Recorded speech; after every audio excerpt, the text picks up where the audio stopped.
I am Video Game Diva, and this is my save file. 3, 2, 1. What is up, gamers? And welcome to the Save File podcast, where like every video game character, every gamer has an origin story to tell. I am your host, Gold Lion, everybody. Yo, I'm excited for today's guest. I've been looking forward to this for ever since we booked, man. She's such a great soul, amazing human being, and is such a catalyst for basically be the biggest badass you can be, regardless of everything that's going on in your life. But before we get into that, before I introduce our guest, I do have an ad, hashtag ad. Your boy out here got a sponsor through Hybrid ATX. Hybrid ATX. These guys are actually amazing. They're actually really slept on, and I'm actually ashamed of it. So I'm gonna need y'all's help to help get them out there more. So here we go. So with all the craziness that's going on in the world, our children have an immediate need for structured learning and remote interaction with peers, and honestly, some much needed normalcy during these weird times. That's why Hybrid ATX created the virtual minicamp for gamers. Your child will get a structured, monitored environment with education on topics like gaming industry, health and wellness, and of course, gaming. Your child can choose between competitive or non-competitive. Competitive for those students who wish to be coached by an actual esports coach, or non-competitive for those students who would just rather pick up their favorite game and learn on a low-stress environment. For more information, head to their website at hybridatx.com. That's hybridatx.com. Mods, if you can, please. Exclamation point hybrid. Don't forget to check out the programs there as well. They have all kinds of awesome stuff, y'all. But if you do decide to enroll, please use promo code SAVEFILE at checkout to save you 15%. That will help support our stream. Hybrid ATX, the next generation of gamers. Now, ladies and gentlemen, gamers, I humbly and respectfully welcome our guest, Video Game Diva. What's up, Video Game Diva? Hi. How you doing? Good. How are you? Listen, honestly, life's good right now. Even though it's going crazy, I'm pretty happy, especially with, talking to you, of course. Aw. I think that's the important part, is staying connected with people right now with all that's going on in the world. So when we can do things like this, I think it helps a lot. Of course. It's so how are you taking it though? Well, so I'm a single mom with 2 kids, and you might hear them in the background here and there. Definitely a struggle with the school part with them, being that normally I stream in the evening while they're asleep, so that way when they're at school, I would sleep during the day and then stream at night while they're asleep. And then when I pick them up from school, I get all their schoolwork with them done and do the cooking and the cleaning and all the other stuff. So my schedule's completely changed. I'm even more busy. And also my stream is, it's been doing better, which is good, but it's also increased my workload as well. So I'm learning. I've known, but I've still been working really hard on balance, on trying to have a better schedule. My sleep schedule isn't the greatest, and it doesn't help that I have, streams where I stream for like 15 hours sometimes because Animal Crossing. I think a lot of our friends in the chat there can agree. We have some really fun Animal Crossing, and just in general, like whether I'm co-streaming with Jay Porter or we just have a really hype stream where everybody's really enjoying each other, which again, to add on to that, streaming has super helped through all of this. And one constant conversation between myself and all of my friends has been how much streaming has helped all of us, and that we are very lucky that we're somewhat conditioned for something like this. A lot of us are homebodies, and we're used to being on the internet like this.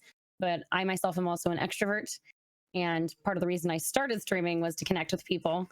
So I'm glad to have this, but I definitely miss being around people.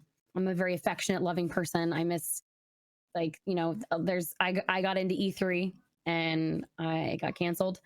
Conventions are a way that I really look forward to, and connecting with people and meeting new brands. And, PAX South was the first time I got to meet people from Mixer.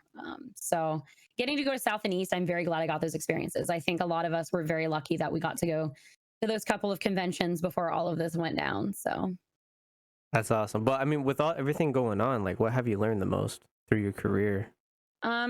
Taking things one day at a time, not being one of the things that's always been my biggest struggle is not being too hard on myself. My channel has grown a lot because I believe more people have eyes on social media and streaming and stuff. A lot more people have been aware of it, but I think people are actually tuning in now. um, Mixer is really amazing with helping their partners out and promoting, not just partners, but promoting its platform. So I'm excited to see a lot of new people joining in and being interested. I have like at least 3 personal friends that have asked for my help with streaming. So it's kind of cool to, be the resident expert on streaming and stuff, which I've always kind of been the tech friend. I've been in radio and TV. So, but as far as what I've learned the most from it, again, just giving myself grace and knowing that I do work really hard. And even though I'm super hard on myself, that, being a mom is number one, but I also do need to have those boundaries and understand that I have to get work done too. So, there's a lot of single parents in the past that work 3, 4 jobs at a time just to be able to support their kids, and they don't get to see them very often. Yeah. So I'm trying to take the time that I do have to spend with my kids, but also make sure that I am focusing on myself too, which I'm not the best at.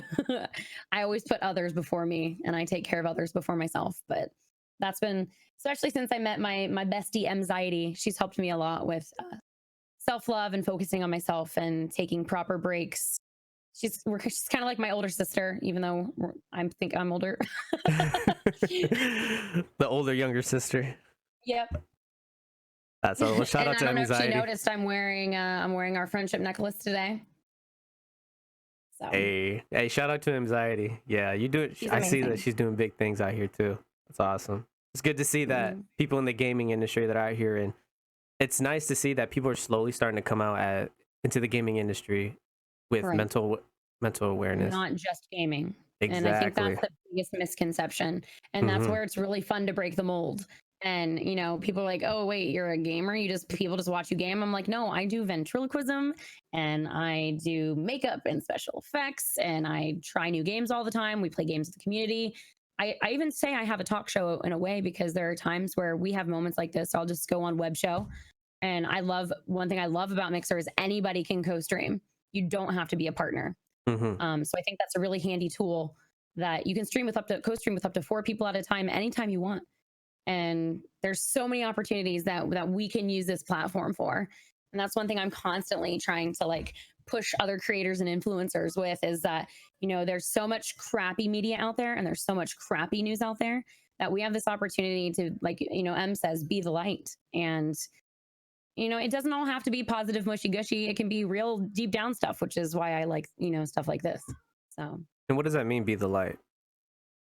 I mean, if M wants to explain it, basically just,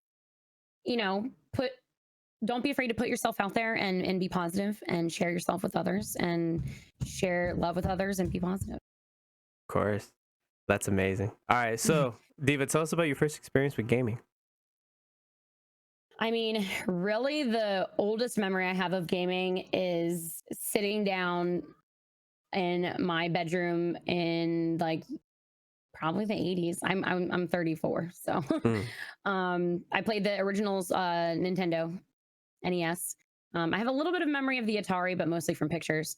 But I remember playing Mario and Zelda the most. A little bit of Castlevania, because my mom loved Castlevania. And my parents used to be a lot more into gaming when I was younger. The Nintendo was probably some of my best original memories of gaming. Then my dad decided to sell our Nintendo for a PlayStation 1, and I was really mad about that. He sold all of our games. My brother worked at some department store, and he was able to trade it in. But I also loved my Sega. I loved Sonic the Hedgehog. I liked the different games they had. Pretty much after original Nintendo, I did not get to play very many more Nintendo systems until I was a little bit older. Because my dad got a Sega and then PlayStation 1 and 2. And then once I was in high school, I really didn't get to game that much. About the only games that I did in high school was Dance Dance Revolution for fun here and there. But I was going back and forth between 2 households. And I had a PC at my dad's, so I'd play The Sims sometimes at my dad's and mom's. But I was in so many activities in school, and then going back and forth between houses, that was kind of what I did. So. What do you mean I'm sorry, keep going. So what got me back into gaming was I moved to LA in 2005. And my roommate at the time had pretty much every system there was to have, including a Dreamcast that had all of the old games emulated on it. And so I got to retry like Chip and Dale Rescue Rangers and the Mario Brothers again. I got to play on the GameCube, which I'd never really played on the GameCube. I got to try Animal Crossing for the first time, and different games like that. So That's pretty insane. Wow. The idea is if you feel like the world is dark, go out there and serve as an example, be the light.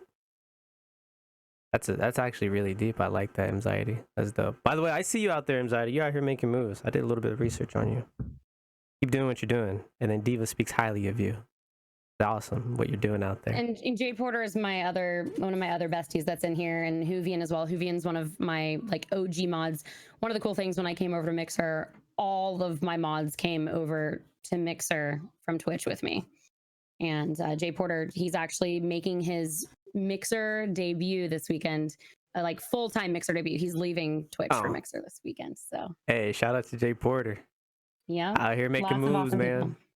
Of course. And I think that's one of the biggest things for me is sharing friends and not being self. And one of my favorite things about Mixer too is there's not as much competition. And I've really seen it through this pandemic.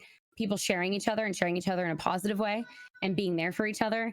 And like social media, I've actually seen a lot more positive stuff. I have not seen, besides a little bit of the typical, streamer drama and stuff like that, I really have seen a lot more people putting themselves out there and trying to be more positive. So that's definitely, it's actually kind of surprising too. But at the same time, it really shows when things really get real, it shows the strength of a human spirit, if that makes sense. When I'm really hoping that through this, I know there's people that have had a wake up call, including companies have had a wake up call with, remote working and seeing what it really is like in isolation. A lot of people are really starting to understand what anxiety is. People that have never experienced it before.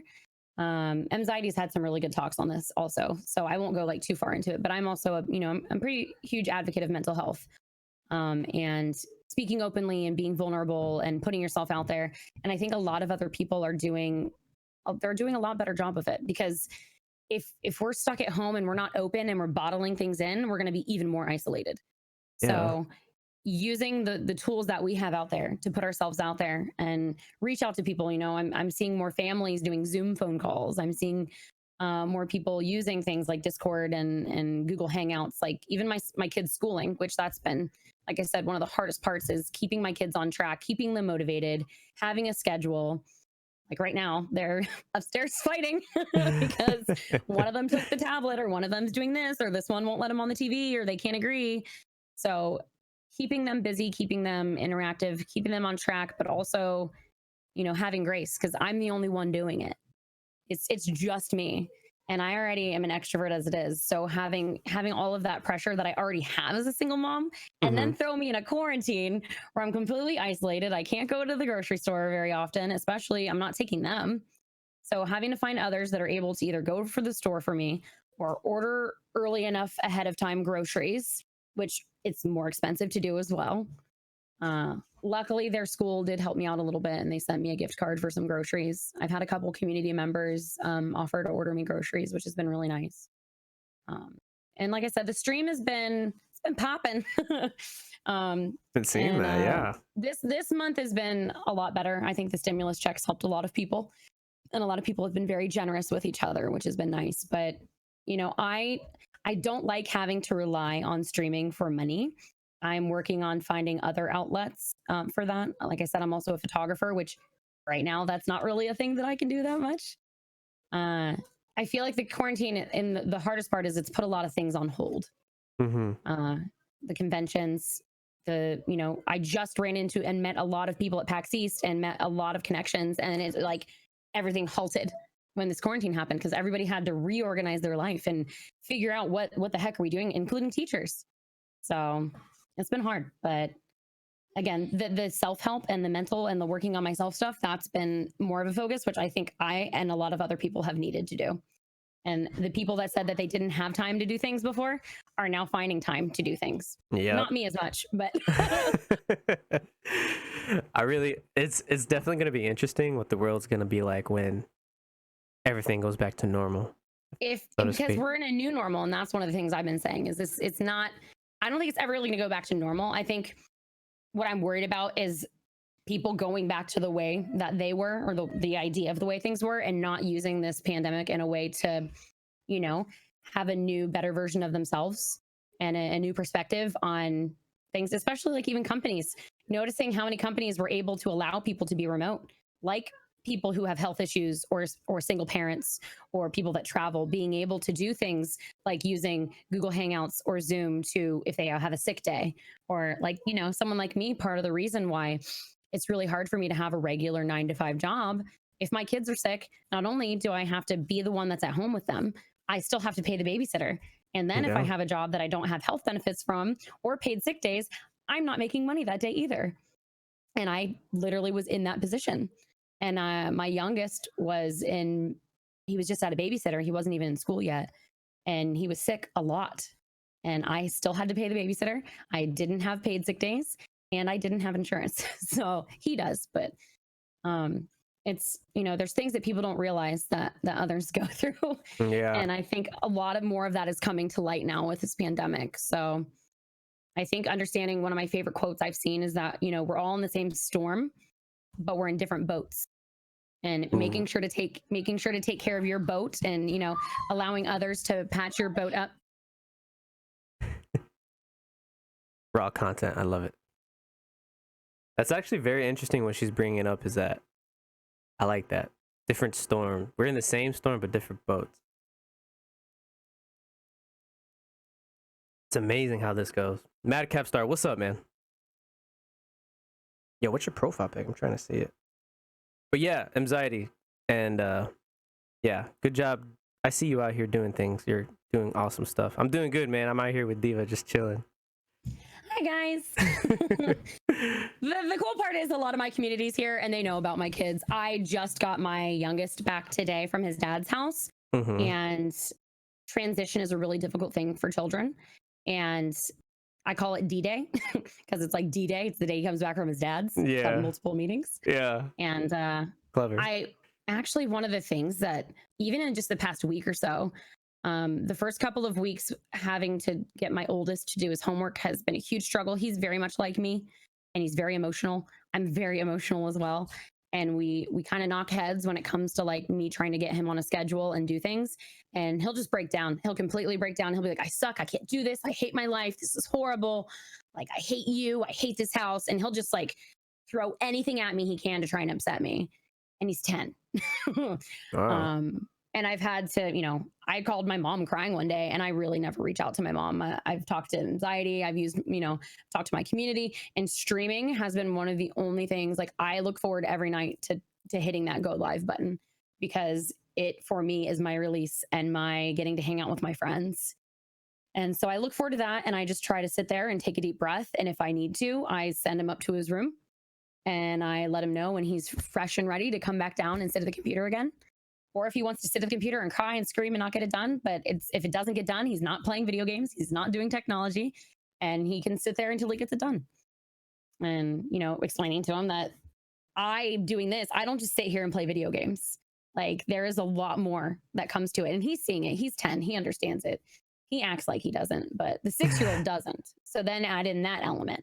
And then add in my ex and his wife element, where she's like the perfect mom, and I'm like trying to do my thing. And that's a whole nother story. But there's just so many pressures and outside pressures. And then I'm already hard on myself. And so there are some days that it's hard to get out of bed. There are some days that it's hard to take a shower. So honestly, if I get out of bed, take a shower, eat breakfast or sometimes lunch, do any dishes or laundry, I'm like ahead of my usual day.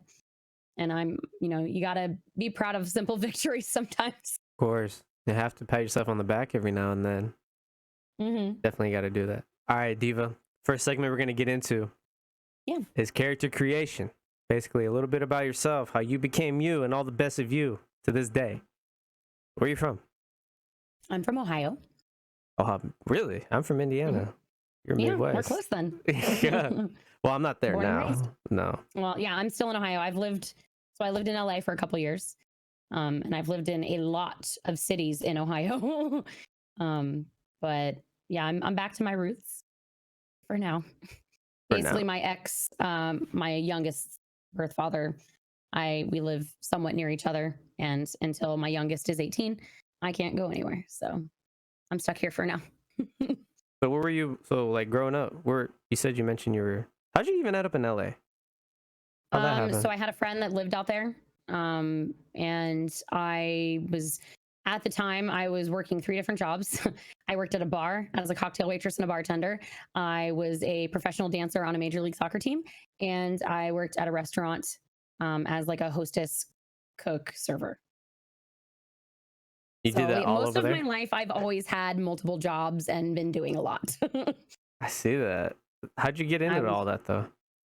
I was 19 at the time. I was 19 at that time. You've always been able just to go do all kinds of creative stuff? Well, so I've always basically had a real job since I was 14. Like, you know, some people don't consider babysitting a real job, but I mean, I babysat because if I wanted anything, I had to earn the money for it. My parents didn't buy me very much. They divorced when I was 10. My mom came out to me when I was 10, which really hasn't had a huge effect besides me being a huge advocate for LGBTQIA rights. But going back and forth between 2 cities, which is something that my youngest is now experiencing, so I'm able to be empathetic to that.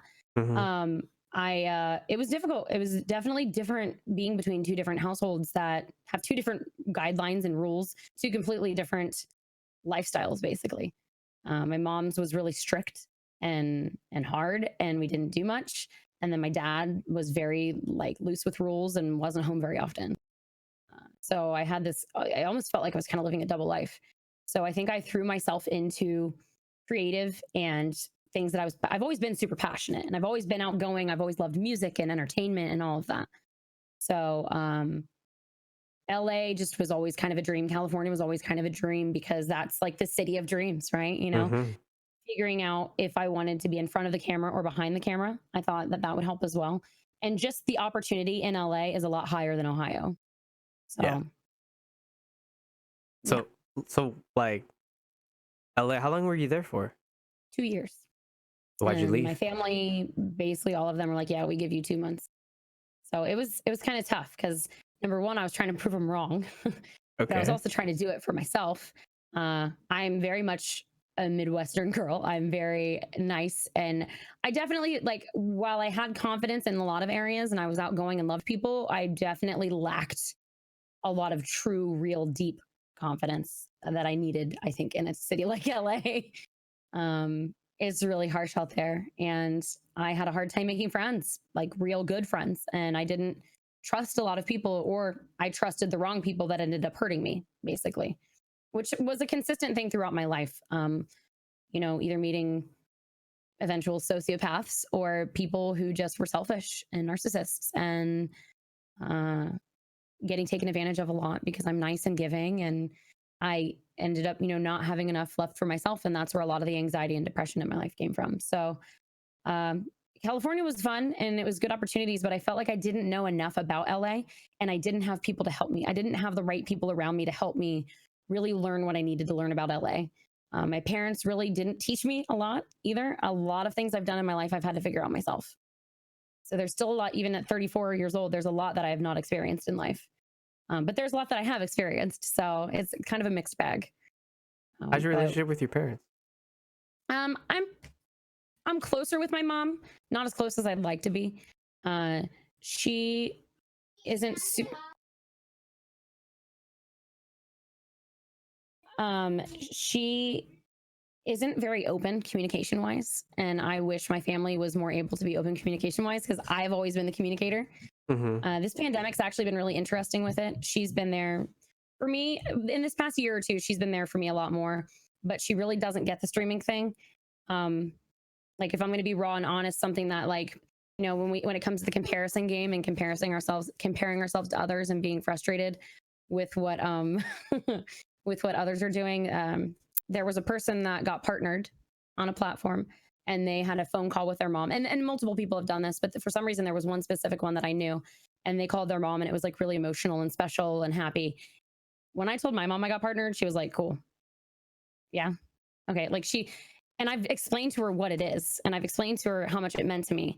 And so that's, I think, been the hardest thing, is having family that doesn't understand what I'm doing, but doesn't want to understand and isn't still proud for me that I'm happy and doing what I love. Like I don't ask for people to yeah, that's the 10-year-old. That's okay. I don't expect people to like, be in my channel and sub to me and be at every, every stream, but to at least be proud of me that I'm doing what I love and be proud of me for that. That's one thing that's been really hard with that. My parents have not really supported me. My dad, I think he kind of from a distance is proud of me, but he's never really shown me that he's proud of me. We've never really been that close. He's not emotional. He's kind of a jokester. He hides his pain and his life with jokes. I've kind of tried to reach out to him lately, and most of the conversations either leave me feeling bad. Him and my uncles made fun of me a lot growing up. They were not, they don't treat women very well. And so I think that's why, I don't really like I don't like labels and I don't like terms, but I guess consider myself a feminist because I believe in the rights of women and lifting women up and putting the knowledge out there that women need to be supported, especially in this gaming space and the way that the stigma is surrounding gaming and women and men and gender.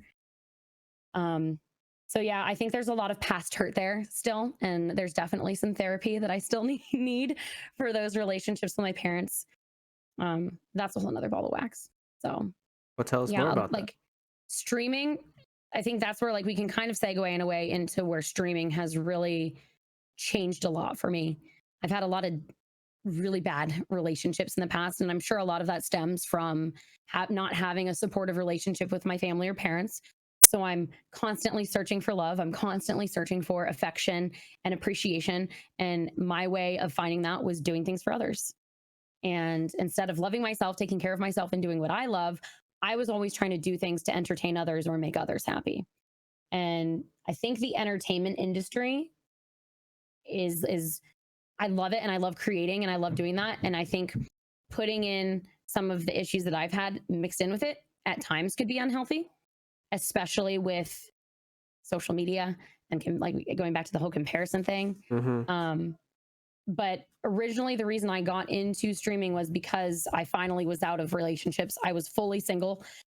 I had been out of a really, really rough year and a half of a relationship. And then one of the hardest things that ever happened to me the year before that. And I kind of have to be careful of how I'm talking about it because kids are upstairs.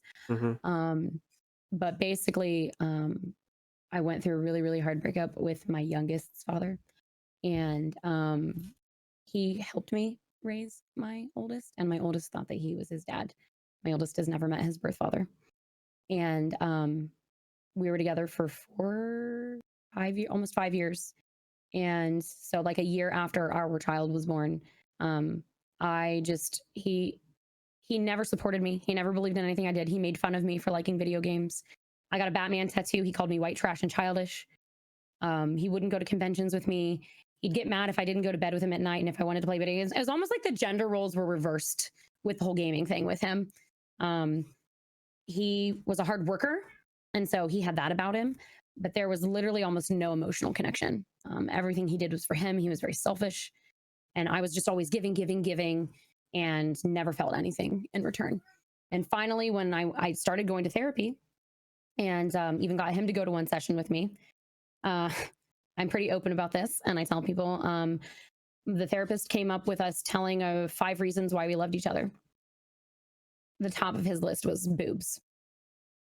And that is something that constantly in my life has been like a recurring theme, is like how big my boobs are and the over sexualizing of me as a woman. And that's why I wear a lot of shirts that are like this. But again, I also stand up for women who are in the sex industry and who have cleavage and believe in, whatever. So that's why makeup has been a fun thing for me. But going back to it, I had already known that like the relationship was toxic, and I tried to leave it multiple times. But I think just one of my hardest things in relationships has been the need and feeling needing someone to be there and worrying about if I left that relationship not having anyone and having to be alone, because I had already felt so alone my entire life. I didn't want to be alone. And finally, I was like at the point where I told him, I'm like, I'm so depressed that, I was sleeping on the couch. He wasn't. I was the one sleeping on the couch. And I said, I'm so depressed that if I didn't have photography and our kids right now, I don't know that I would want to be in this world. And I'd never even really told it to myself. I talked to my therapist like close to about that. But after that conversation, I talked to her about it, obviously.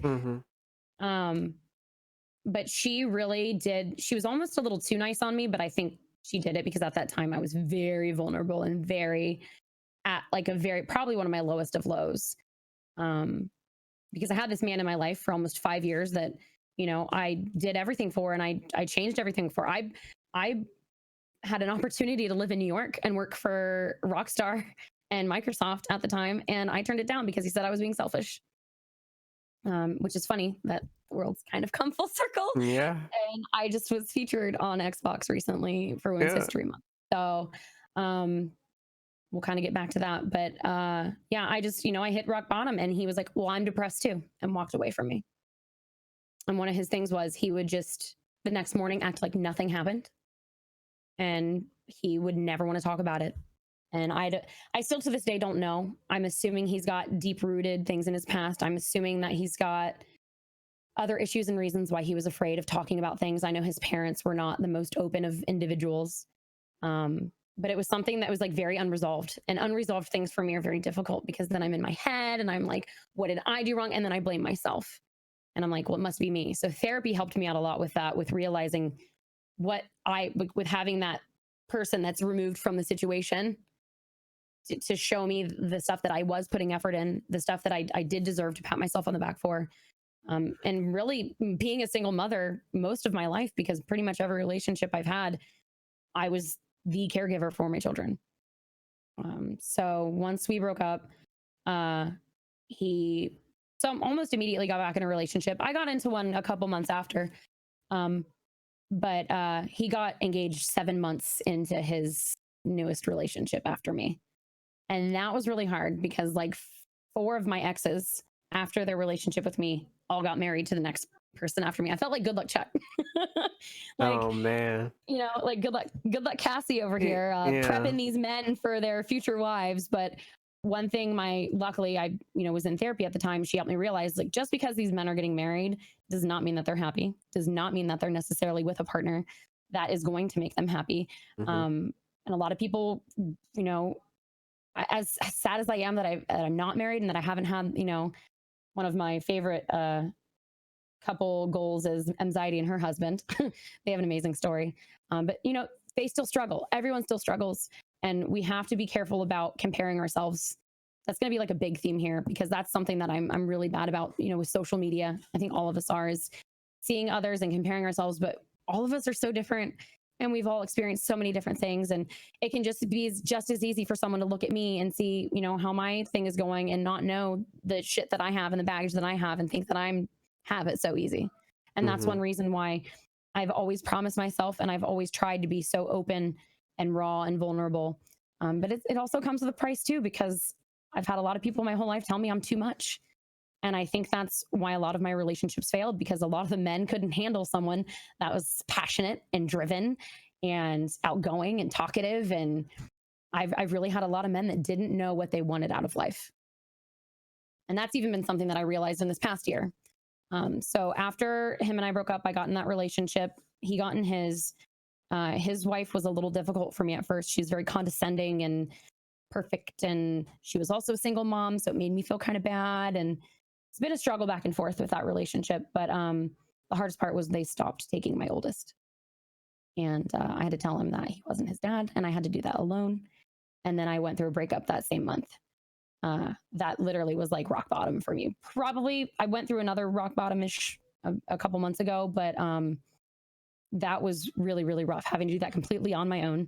None of my family had any advice. I had a couple of friends. I was in a single moms group that was very helpful, but a lot of them were hot messes themselves, and they just go out and drink and party and, you know, drink their nights away to forget about shit. I almost got caught up into that because I love partying and I love being around people, but you know, people are not themselves when they're in that kind of environment.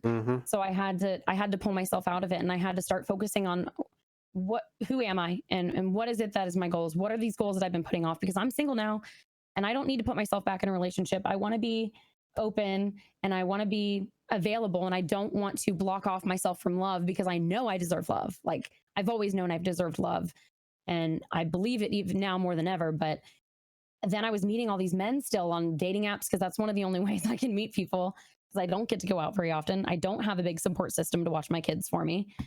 So all of these men I kept meeting just didn't know what they wanted out of life. And I was getting shut down because they couldn't handle that I'm super passionate. At the time, I didn't know this. So I assumed it was something with me. I assumed I was too much, because even my own sister has told me multiple times that I'm too much and people can't handle me.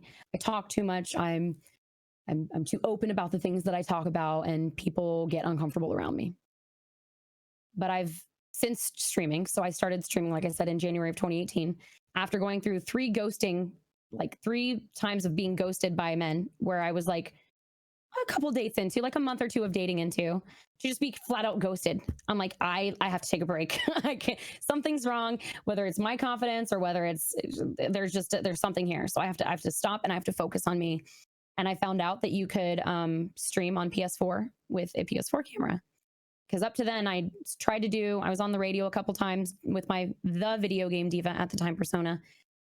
And the radio station didn't go very well with that. They were very, they didn't treat women very well. And then again, just like the exes and people that didn't believe in me. So finally being able to just do it. And the funny part was, I'd gotten a Blue Yeti microphone for the ex of mine that was the most recent breakup, because him and I were going to do a podcast. We had all these ideas, and he was the first man that really, like, we were on the same page. We loved retro. He was super creative. We could do stuff together. He was my first boyfriend that really was like that. But he couldn't handle being a dad. And a year and a half into the relationship of me letting him live here rent free and barely asking for help ever, he still felt suffocated, and he still was not comfortable being a father figure. So he texted me from the basement to break up with me and was gone the next day, cold turkey. Didn't say bye to my kids. Didn't So that was really hard. So that was what catapulted me into it. So I had a microphone. I couldn't connect it to the PlayStation at the time, but once I got a computer and I found out about the capture card, and once I actually learned what streaming, because I didn't really know what streaming was. I knew about it, but I'd never watched Twitch. I'd watched a little bit of YouTube, but I'd never really been in like what streaming is about. So once I found out, I'm like, wow, this is my jam. Like, this is perfect for me, because of all of the flakes and abandoning and people not believing in me. This is self-motivated. What you put into it is what you're going to get out of it. And I'm the most motivated person I know. I'm the most passionate person I know. So I'm like, this is going to be cool. And so I really didn't realize that till about a month into streaming. And then once I found that out, there was no going back. I had a pretty good job. I worked at a real estate agency. I was doing their social media, marketing, graphic design. I was a receptionist. I was doing everything. And they just didn't treat me very well. I even had my boss come up to me. I was wearing a shirt literally very similar to this. And he's like, I'm going to need you to cover up your tattoos. The old people around here, they don't really like that kind of thing. So just all of my life, I felt like there's been these doors blocking me of people like, you're doing this wrong, or this isn't right, or you can't do this because of this, or you're a woman, or your tits are too big, or you're too crazy, or too loud, or you talk too much. And so streaming is the best part, because guess what? This is my channel. I can do whatever the F I want. And if people don't like me, they can leave my channel.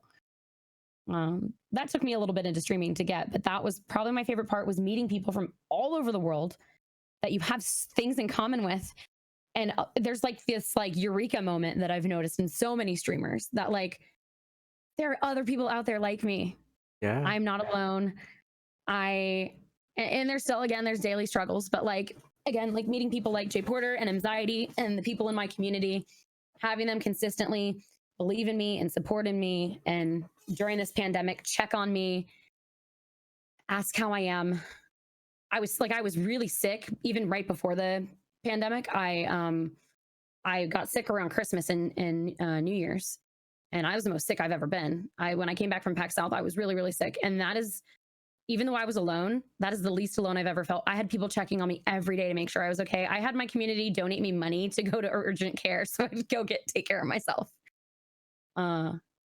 So again, it's like, this is the first time I've really felt like I've had real friends and felt like I had people there that believed in me and cared about me.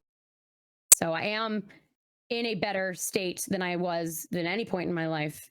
But now it's like, it's finally that time where I really, really have to stop relying on other people for my happiness. And I have to look inward and really, really start to like hit my core issues and find those deep things and those deep seated issues that I have with my past and start to like move forward from it. So I see why everybody speaks highly of you. You definitely went through a lot, and it's and everything. that's just a chip off the earth. There's so Yeah, much more, but you know, I like could feel that too. Like, because I could tell by the way you talk, there's so much in between it. You're just barely going over the surface. And I see how people in the chat speak highly of you. I could tell why. But that eureka moment that you were talking about, how you could fully be yourself. How have you felt since then? I mean, I've definitely at the beginning of streaming, experiencing trolls for the first time was difficult. I get really bad trolls now too. And one thing I like to say is if I were getting the trolls that I get now 2 years ago, I don't know that I would have kept doing streaming. And that's why I try to lift up other people as much as I can, as well as myself, that it's so hard. And it's part of why LA was hard for me. Like, I didn't fit the mold in LA and I was hot. Like I was 5'2", like skinny, big boobs, but for whatever reason, I still wasn't hot enough to be out in LA. And so image has been a really difficult thing. Finding that passion within and finding out who I am and being able to just be who I am, and then finding others that I can be open with, that, having them say that they think I'm beautiful or they think I'm whatever, but focusing more on, I'm a person, I'm a human being, I'm a mom, I have flaws, I'm not perfect, and reminding them that we all need to have these reminders with ourselves, but still be proud of ourselves. And so while it's good to hear those things, there are going to be trolls. I get called really bad names all the time. But it's helped in a way because I realize that they're going to say anything they can to bring you down, and you have the choice to allow them to have that power over you. They do not own that. Don't let them rent that space in your head. They don't deserve to rent that space. And then taking that back to all of my exes, they don't deserve that space in my head. They don't deserve me. I overthink everything. I worry about everything. I have anxiety of the future and depression about the past. And so being able to focus on the now when I'm streaming, unless I'm like having conversations like this, I kind of just don't have a care in the world because I'm hanging out with my friends and I'm gaming, or I'm giving advice, or I'm spending time with good people. And it's really helped build up my confidence because, like, okay, maybe, if I am making a difference and if I'm resonating with other people, and if my vulnerability can help others to be more vulnerable and communicate, maybe I wasn't able to do that for my exes. Maybe I wasn't able to do that for some of the friends in my past. But if I can inspire others to be themselves and stand up for themselves and follow their dreams and passions, like that is a really amazing thing to be able to do. And it feels good as hell. Like getting a message. There's a newer person to our community that I met during Animal Crossing. Animal Crossing has been, oh my God, that's a whole, I can talk about that for like hours. But trying to like the Cliff Notes version, I've thrown myself into Animal Crossing. It is basically like my second life. And if I'm having a bad day, I'll just play Animal Crossing, and I don't feel bad about it. And I don't think anyone should feel bad about anything as long as you're not using a negative vice like drugs or alcohol or things like that. I think that's okay. Obviously still try to be active and, either work out or go out for a walk or do things, which that's something I'm working on, eating healthier. But I've met so many people since playing Animal Crossing, and I think it came at such a good time to like bring people together. And there's a specific person in the community I'll keep quiet about. I don't know if they're here or not, but I won't say their name just out of privacy. And if they want to say if they're here, they can. But they told me that they kind of stood in the shadows for a while, and they were afraid to talk about themselves. They were afraid to stream. They lacked confidence, and they've been through a lot in their life. And coming into our community, my community, and meeting the people that I've introduced them to has helped them come out of their shell and be more open and inspired them to. So, I mean, like shit like that is like super heavy and like feels really, really good that I could have any kind of impact in someone's life like that. Is really cool. And there's been a couple of people like that. Huvian, she's literally one of my biggest cheerleaders besides anxiety. Getting to reconnect with Jay Porter again too, because we were super, super close on Twitch. When I came over to Mixer, he was over here for a little bit, but he kind of went back to Twitch, and he was a workaholic. It was really hard for us to connect. And I think, having people that I can be around more often, because a lot of my good friends in real life were either single parents or worked all the time. So I wasn't able to see them as often, and they weren't as willing to connect and communicate as much as people in streaming are. So yeah, streaming is literally like, it's brought me, I feel closer to people online than I do to anyone in person. And that's a struggle too.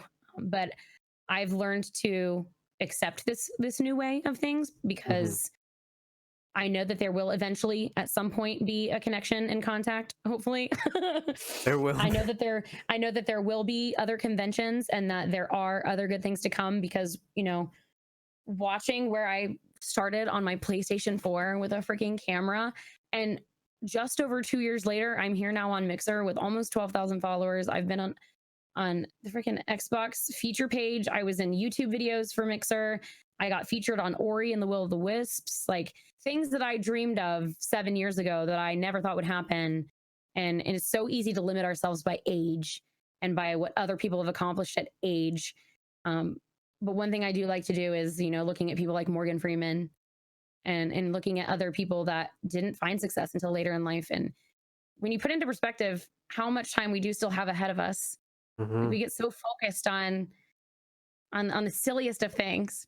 And so making sure that we're taking that time every day to recenter and refocus and know that we're doing our best. And as long as you're making an effort, even if it's baby steps, just keep going with it and keep going. And we've gotten through those other shitty days. I've literally was at rock bottom right before I started Mixer. I went through some really, really, really hard things on Twitch, and really felt betrayed and backstabbed. And the people that I thought I was close to, started to notice that their authenticity was questionable. A lot of people cared more about money, cared more about clout, cared more about numbers, which I myself got wrapped up into numbers. And I still, like, I get excited about numbers. I mean, you got to be proud of your accomplishments, but there are people who would put their own accomplishments over others that helped them. And I definitely don't help people to get anything in return, but it is hard when you have people that, you say you're on a team, or you say that you're in this group or this family and you all love each other. And when it finally comes my turn, it's like, where's everyone at? And that happened on Twitch. And that was, I think, the hardest part. And then I went through a breakup again. So somebody that I had met on Twitch that was like super, super there for me. He used to drive to see me every other week. He lived in Canada. He made the most effort out of any man in my life had ever made.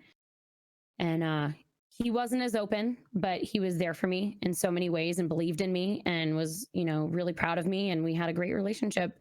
I thought, and then out of nowhere, he drove here and broke up with me in July. And I wasn't very open with it at first, because he was a big part of my community, and we kind of agreed about what we were both comfortable talking about. And I didn't want to ruin his image, and I still don't. There's been a couple issues here and there. We don't talk anymore now. But we ended up getting back together at TwitchCon. And then it was never the same. And things came out finally that I think he was afraid to talk about, things that he was unhappy about. He didn't really have passions or drive. He didn't know what he wanted. And Canada, honestly, was, at the time, I think he just had a lot of stuff he needed to work on. And he had a lot more that he needed to focus on. And being there for me was holding him back from working on himself. And he also had mental health things as well. So I pushed and I pushed and I pushed. And that's probably one of my bad things in relationships, is I see the best in people. But at the same time, like, I don't try to change them, but I have so much hope in people that I overlook their red flags, and I overlook the things that maybe we're not on the same page about, because I have so much hope in the relationship working out. And I have this belief that anybody has the ability, which I do still believe, anybody has the ability to be a good person and be in a relationship, but they also have to want it. And that's, I think, the hardest part, is I feel like no one's wanted that with me. And I'm sick of being in so many relationships over and over and over again, where I'm like gung-ho and 100% and passionate and like ready to like work on this. And from the beginning, I'm open. Like, you can't tell from the beginning. I'm like, I'm a mom. I've got kids. You got to understand that. And I think that's the hardest part, is my last two relationships were probably the best, but at the same time, a year and a half in, they gave up. They walked away. And it hurts so much. And it's really hard not to turn the finger back at myself and be like, why me? Why does this, like, why do I keep getting in these relationships with people who give up when things get hard? Because one of my sayings, since I came up with it that New Year's when I went through that breakup: patience, perseverance, and passion, the 3 Ps, and Pitacos. But instead of making a New Year's resolution that year, because let's be real, all of us that are like, oh, I'll lose 30 pounds, or I'll start working out, or I'll start, I'll go to a therapist. Like, those are all great. But I think having a motto that I came up with, I have a lot of passion and a lot of perseverance, but patience has been one of my really hard things. I want a family so bad. I want love so bad that I can be a little pushy. I can be a little bit overbearing, but there is someone out there that will be okay with that. And there is someone, working on myself a little bit. There are things that I need to tame down a little bit, but I think these relationships, as hard as it was to look back, they weren't meant to be. It is hard being promised marriage. It is hard being promised that things are going to happen, and then the rug is just pulled from out underneath you. And like, why would you tell someone that? Why would you promise someone something like that? And then going through it all live, like going through it, like having to take days off stream and having people wonder what's going on, and not wanting to talk about it because I don't want, him to be hurt from it. But he definitely pulled away from it. And then there was a really bad falling out recently where I was open about some things, and he took things personally that weren't even about him, number one. But we have some open conversations on stream, and I'll talk about my exes, but I never say their names. I never say which topic that I'm talking about is about which ex. And he got really mad. And so he came after me, and I had to block him on every platform, which I don't like to do. But pretty much most of my exes have all taken the negative route. Like, at the beginning, it's okay. But honestly, for me, I think the past couple of relationships, it's been better for me to block those off, because then I'm able to focus on myself more and stop worrying about the chance of it. Like, he was the only ex I've ever gone back to. And there was a lot of flashback from friends, and even people at TwitchCon were like mad at me and trying to keep me from hanging out with him. And I'm like, this is my life. I can make my own. I'm a big girl. Yeah. But there were red flags. And again, it's part of the story. It's, you've got to live your life. And that's one of my biggest things is I'm not going to wonder what if. For whatever reason, I've always had this drive, and I've always had this ability. And maybe it's partially because I want love, and I want people, and I love being around people so much, but I don't want to close those doors. But I have been learning to have better boundaries, and streaming has taught me that. Coming from Twitch to Mixer has taught me to have better boundaries and to protect myself. I've been very hesitant to join teams. I've been very hesitant to join communities in the way of like tagging myself on communities or anything, because I went through some stuff on Twitch with that. And but I've met amazing people. I met PT Barpun. She's also a mom, amazing creator and artist, and inspiring. I met Tonzi, who bought me my first ever makeup palette, and inspired me to start doing makeup, which was something I've never done and still struggle with, thinking that I'm good at, that people think I'm good at. I've met so many, and then it reconnected Anxiety and I, and really like coming back to the whole thing of, I've had a really big issue with women my entire life. I've always been a tomboy. I've always been open. I've always been outgoing. And I think other women found it intimidating, is what some women that finally opened up to me have told me. But Anxiety and Huvian, like, they're some of the first people that I felt like really were excited for my my accomplishments, and genuinely excited for my accomplishments. Like, they don't make me feel bad. And there were a couple of women I was friends with that I felt like I couldn't tell them when I had something good happen. Like, I felt guilty, and I shouldn't have to feel guilty about being excited about something. And one thing that like the other women would tell me is, well, you make yourself like the center of attention, or you make it seem like you're like this. I'm like, I'm just really excited, and I'm really proud. Like, I'm allowed to be, like, you are allowed to be excited and proud. And I think, kind of being able to be a little more philosophical, it shows that, like, doesn't mean those women were bad people, but they treated me badly because of the way they'd been conditioned to not be able to feel proud about their accomplishments. And then they were putting off their, feelings on me when I'm allowed to be excited and proud. And yeah, there's limits. Like, you got to make sure you're excited for your friends too. And you got to make sure that there's reciprocation. But when I'm asking how you are, how's your day? How are things? And you're like, I'm fine. And then I'm like, well, I'm excited. And I did this. And then they get mad at me and say that I talk too much, or I message them too much, or I'm too open about who I am. That's me. If you can't tell, like, what you see is what you get with me. And so it's really hard to have those people who that's originally something that they love about me, but then they end up not liking it. And I think it's because they've got their own insecurities. Mm-hmm. And they put their insecurities off, not just onto me, but onto other people, and then they isolate. So that's one thing I'm really hoping that I can, whether I do it through gaming or entertaining or whatever way that I can, showing people to be themselves and really, really be yourself. Don't put on a front just to be friends with somebody. Just because you meet some huge streamer or huge celebrity or someone out there, someone that you think you're attracted to, don't put on a front. Don't act like you're in an interview. Be yourself. And because you want to surround yourself around people who you can be yourself around. It feels so much better. And I think I wanted to be liked so bad on Twitch that I just tried to be friends with everybody, and in real life too. And I met the wrong people that saw my vulnerability and saw my goodness, and they tried to take it away from me. So now having those better boundaries on Mixer and only allowing the people that I see as genuine good people, and having a closer circle has helped out so much. And then having a platform like Mixer that appreciates good people and gives opportunities, and none of the stuff that's happening for me here would have ever happened on Twitch. And I constantly am questioned, and why'd you leave? And well, I'm not doing well on Mixer. I'm like, we are not the same people. I am such a different person. There's no one out there like me. And just the same, there's no one out there like you. What do you have to provide?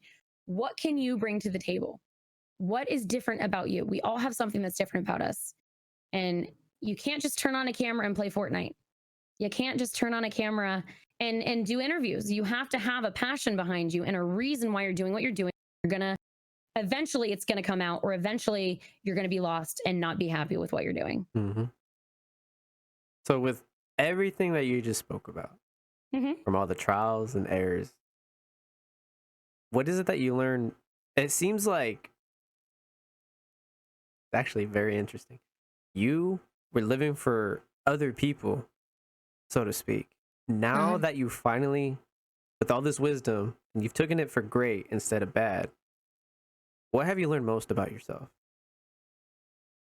I mean, I'm talented, and I definitely have things that if I focus on myself and focus on the things that I can do, a lot more positive comes out of it. When I focus on the things that I want, I find more joy out of it, and then I'm in a better mood and I have more fun. And then in that retrospect, others enjoy being around me more and enjoy, being around that. And then I can inspire others to be more like that as well. And also that I'm not everybody's cup of tea, and that's okay. I think that's been the hardest pill to swallow, is that as much as I want to be everybody's friend, there are going to be people out there who just, I'm not their thing. And then there's people out there that I need to learn that they're not my thing, and that's okay.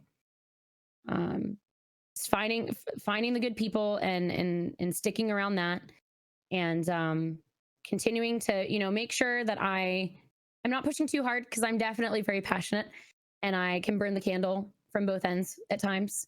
So having more patience and taking things one day at a time. I worry way too much sometimes about what I haven't experienced yet, or what hasn't come, and why this hasn't happened for me. And when I'm able to focus on my work and really put my whole heart into it and take things one day at a time, better things happen for me. I mean, literally, like I said, when I first came over to Mixer, I was on my last straw with Twitch. I was on my last straw with streaming. I didn't believe in love. Not that I didn't believe in love, but I'm like, I'm at the point where I know I deserve love, but there's like no one out there that's ticking any boxes right now. So I need to stop focusing on it, and I need to put myself into work. But sometimes I do throw myself way too hard into work when I'm not focused on that stuff. But really, it's been kind of nice. Like, since the breakup was in November, I've tried dating apps here and there. I had like one guy I hung out with, but I think my standards are so high now that it's been good in a way. Um, I'm still open to the idea, but especially with this pandemic, focusing on myself, I've definitely not had the most healthy of days. I have days that, like I said, are still hard to get out of bed, but still try to take it one day at a time and know that, you know, I am making a difference. I have things that I can still do. And I've gotten through like really, really, really hard days in my life that some people have never even could imagine that I've been through. And that there are others out there struggling too. And that this is a platform that if we can continue to break the stigmas, break the mental health stigmas, break, you know, the women and gender barriers and be more open and be more vulnerable, every day there's a chance if I can help and help someone or brighten their day, and then allow them to also, you know, be there for me if I need it and not be afraid to ask for it, because it kind of got to the point where I just became so self-reliant. Even though I am seeking out attention and support and love, I don't really ask for it because I'm afraid of rejection. I'm afraid of being turned down again. I'm afraid of losing love again. Because, you know, the more vulnerable you are, the more chance you have of getting hurt again. So allowing myself to give myself grace and take things one day at a time is the biggest thing, I think. Definitely. I'm actually excited for this next segment because we're going to dive even deeper than what we're doing right now. It's going to be fun. All right, the next segment, since you shared everything about your character creation, not everything, but I think we have a pretty great understanding of what you've went through and definitely what you learned, which is actually the biggest thing. And I congratulate you for everything you learned. Yeah, lots of hugs. So John can play lots of hugs in the chat, man. So the next segment is attributes. So you shared your character creation. Now with every character, there's always a set of attributes. So what I'm going to mention is a few characteristic traits, and you're going to rate yourself from 1 to 5, 5 being the highest, and then we'll talk about it. Okay. So the one that stood out for me the most that you spoke about was patience. So the first one we're going to start with is patience. And also the chat, feel free, community, the diva. What's the name? Okay, what's the name of your community? The disco party. All right, disco party. Please do share your thoughts of what you think it is for her. Well, Hoovian's just gonna say 5 for everything. So Hoovian, try to be honest without saying 5s on everything. I love you. Hey, Hoovian, how about this? No 5s. No 5s, Hoovian. No 5s, Hoovian. But patience, you said 2? 2. Why 2? I want it and I want it now. There's been a joke. Like, I'm very open about the fact, like, I'm like Veruca Salt. Like, I don't want to waste time. I want to live my life to the fullest, which is good, but it is also like one of my biggest, I think a lot of our best and worst traits are like the same in a way. Like, double-edged sword. Right. I want to live my life to the fullest, but it also makes me impatient because in relationships and in things, I'm really, really hard on myself if I'm not achieving something, because I'm like, well, I'm putting this effort into it and I really want it. And like, why isn't this happening for me yet? And that's why I think when relationships fail or conventions get canceled, I'm like a kid. Like I lack that ability to process sometimes. I have really bad coping skills with patience when it comes to like, I get really upset and I can spiral when things don't work out for me. So knowing like what I should be proud of and not focusing on why it didn't happen or what didn't happen, knowing what I have control over, that's been something I've been working on a lot. But I mean, maybe I'll give myself a 3 because I definitely have been working on it a lot more. But I think there's definitely a lot of work that I still have with patience. That's why at the end of every stream, I say patience, perseverance, and passion. You feel like there's been some progress? Yeah, there's definitely, like with my kids, with myself. You know, I'm in my thoughts a lot, and that's one of the hard things with being in this pandemic and not getting to like have adult conversations in person as much. That's why I like doing interviews, intellectual interviews like this, and having conversations. If I don't get to have like a deep or at least somewhat decent conversation in a day with an adult, I get in my head and I get in my thoughts. It helps a lot to have others to speak with and to kind of process with. And again, I think that's why a lot of the people in my community are helpful and why Anxiety and I get along so well, because having someone that you can just be 100% raw with and not feel judged with, it's very mentally, healthily, and personally healing as well, because you give yourself a little more credit when you have someone that maybe is a little biased, but also, would be honest with you if you needed to hear it. It's very hard to find those friends that aren't that give constructive criticism, but also aren't assholes. Yeah. And aren't jealous and aren't There's no agenda. living with their own things. Like, yeah. And I think one thing I've been better with too, that I've learned, is doing a better job of when I need to talk about something, instead of just blah, blah, blah, word vomiting, like everything I'm going through, asking them, hey, I'm going through a lot today. Can we talk? And sometimes they might say, it's a rough day. Today I can't handle it. And then I've been trying to set those boundaries with other friends as well. Like, if I have a lot on my plate that day, I might have to turn down a text or a phone call or a DM, and that's okay. I worry so much about upsetting other people that I put them ahead of myself a lot, because I want love. I have no patience. I want it now. But making sure to take a deep breath, stop and smell the roses, and know that like all of these things that are happening are part of the journey, and you have to enjoy the journey to that thing. Like, our society has this huge thing with constant instant gratification. Like, that's what social media has become. Twitter. I mean, there's a reason Twitter and Facebook are scrolling, because you're constantly scrolling and getting something new. It's that those endorphins that you get with like a new post or a new something or a new like or a new whatever. And so making sure to take those breaks. And yeah, if I know a convention's coming up or I know an event's coming up, I get super impatient. I want it to be here today. I'm a kid. You can't tell me about like, hey, I got to talk about something, or hey, like I want this now. Like, no, I like give it to me now. I can't wait. That's amazing. All right, next one, loyalty. 4. I don't think anyone's perfect. And there's definitely moments where, I see myself as 100% loyal. I've never cheated. I've never, but there have been moments where it's been hard for me to be there for people because I've been going through a lot on my own. There have been moments where maybe I could have, it depends on, like, I think some people might have different opinions, but yeah, when it comes to loyal, like a person, if I'm in a relationship, I'm 100%, I'm a 5. I'm there. Like, I don't cheat. I'm in the 100. But again, no one's perfect, so that's why I'm saying 4. Spirituality.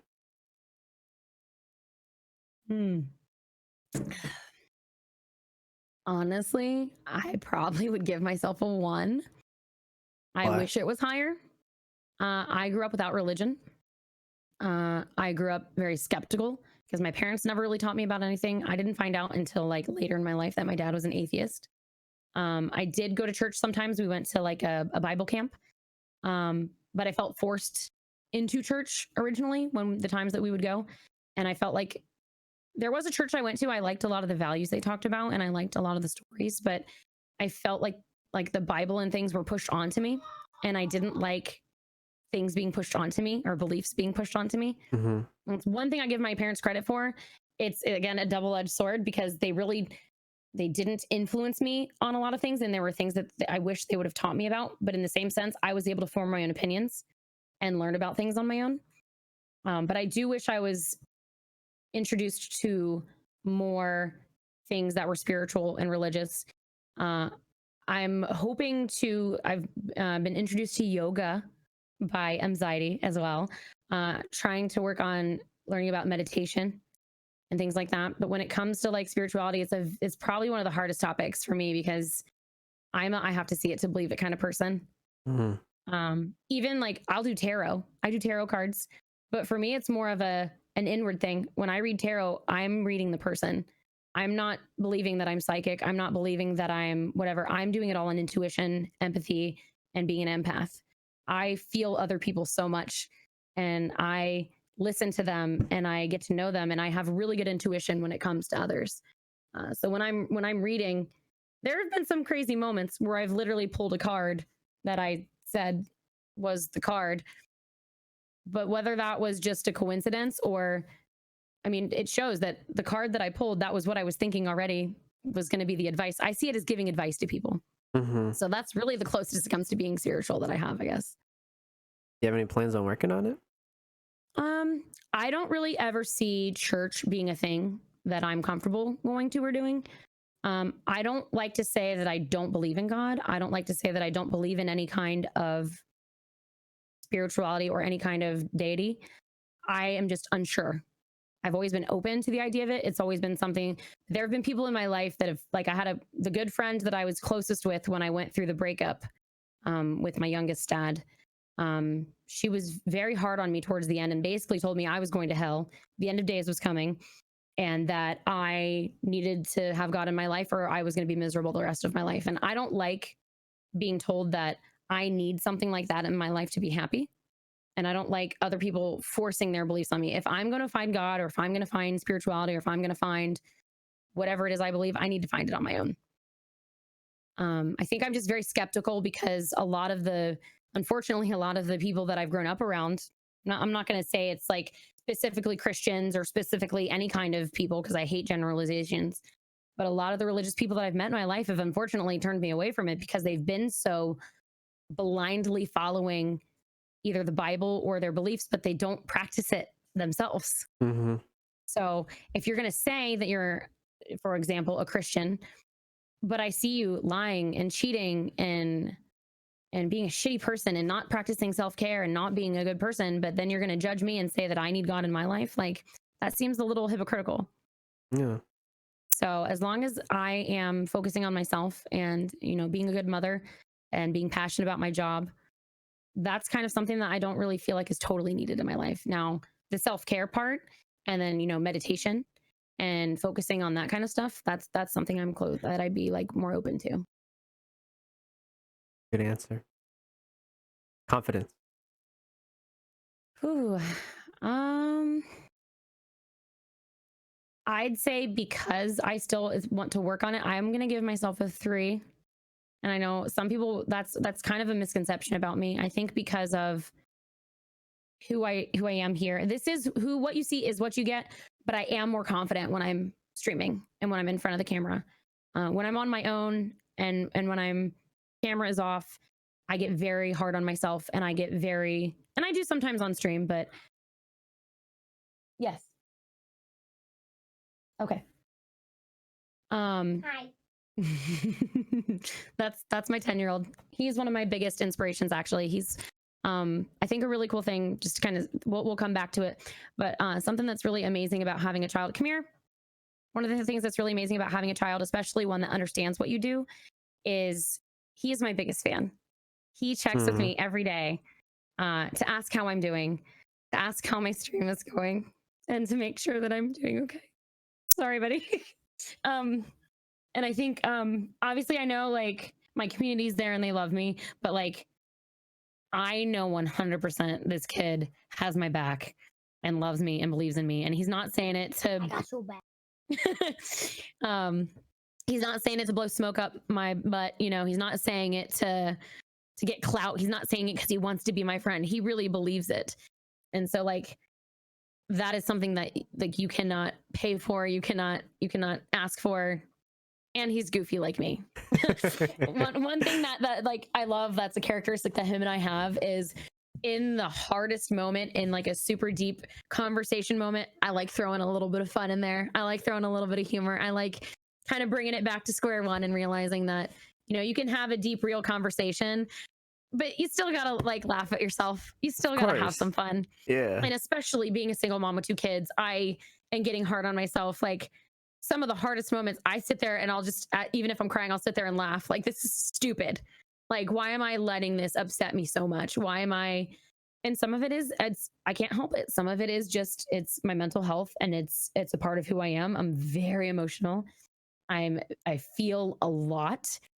And I would rather feel a lot and be emotional than be a closed off person who doesn't allow people in their life.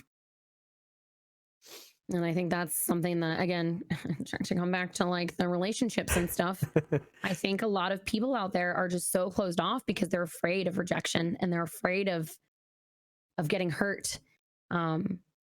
And I have so much love to give and I have so much that I want to give out there. I've been learning to give it to myself Um, and I've been seeing a lot of really good examples of relationships too, of people that, Will Smith has a really cool thing. I don't remember what the video is. I talked about it recently, but him and Jada talked about how you bring 100 and 100.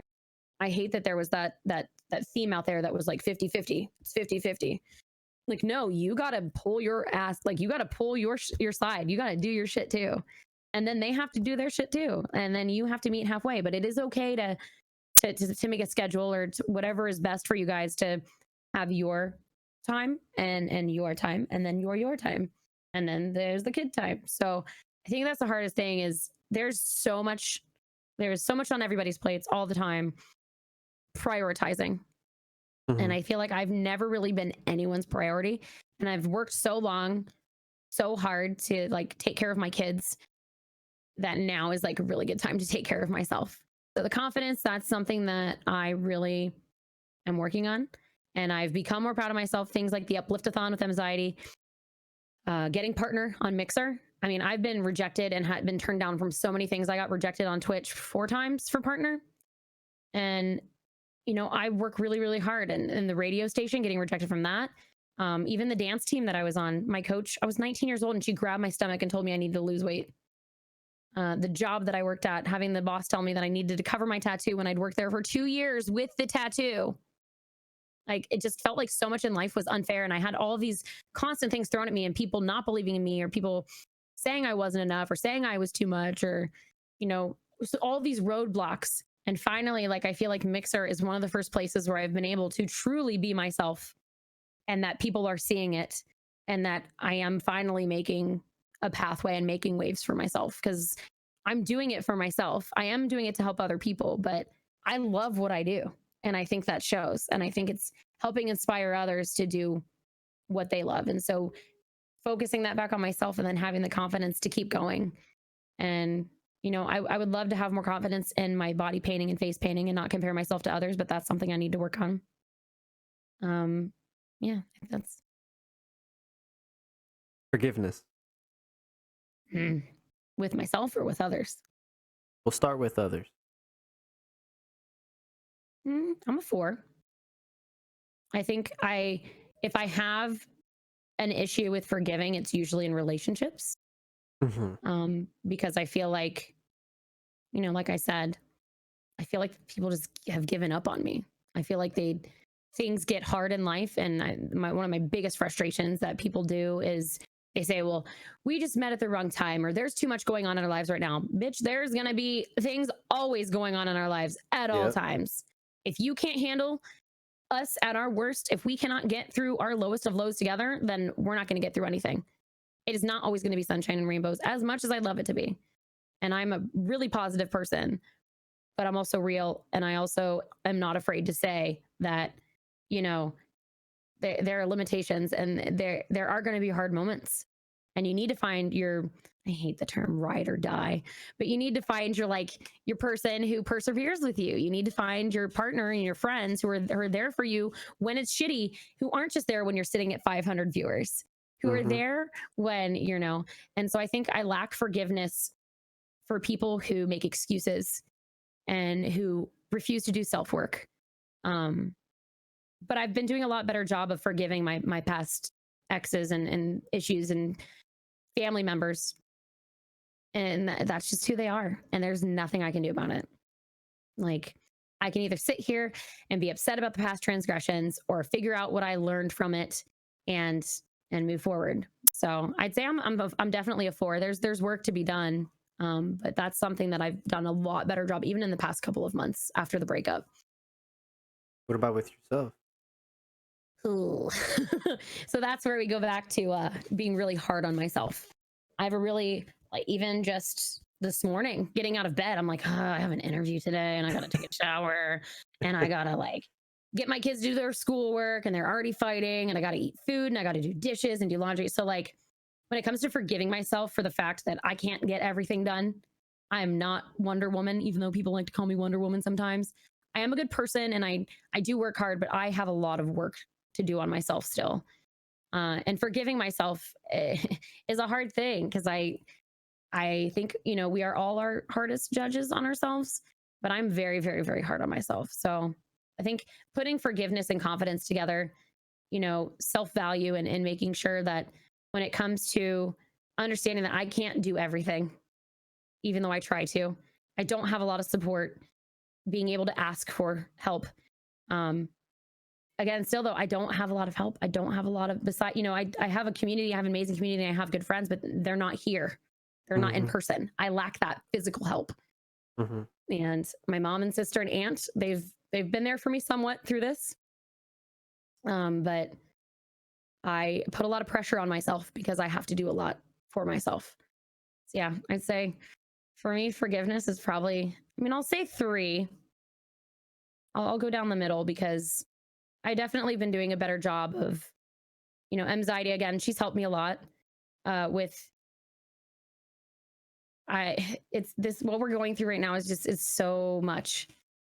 And I can't put all of that on my shoulders because none of us really know what the hell we're ever really doing. Most of these teachers, this is the first time they've ever had to go through anything like this. They're seniors who didn't get to have their senior year. My kindergartner, this is his first real year of school and he's missing out on it. Like reminding myself that we all have this weight on our shoulders of things we're missing out on or things that we're not getting to do. But we also have this like time in front of us that we can use or we can be upset about. So I do most of the time try to forgive myself for like the times that I'm really hard on myself. Yeah, I'll say 3. Gratitude. Gratitude. I'll say 4. Sometimes I get ADD and I get super distracted. And it's very hard for like, I feel like I'm not thankful enough sometimes. I probably am. This is more of me being hard on myself, but I wish I could show gratitude more to others that I really appreciate and love. And I know Anxiety and Huvian will like totally argue with me right now, because I do my best to show others that I'm thankful. But like with myself again, like I think I give a lot to others and I need to be more thankful to myself and treat myself and practice on self-care more.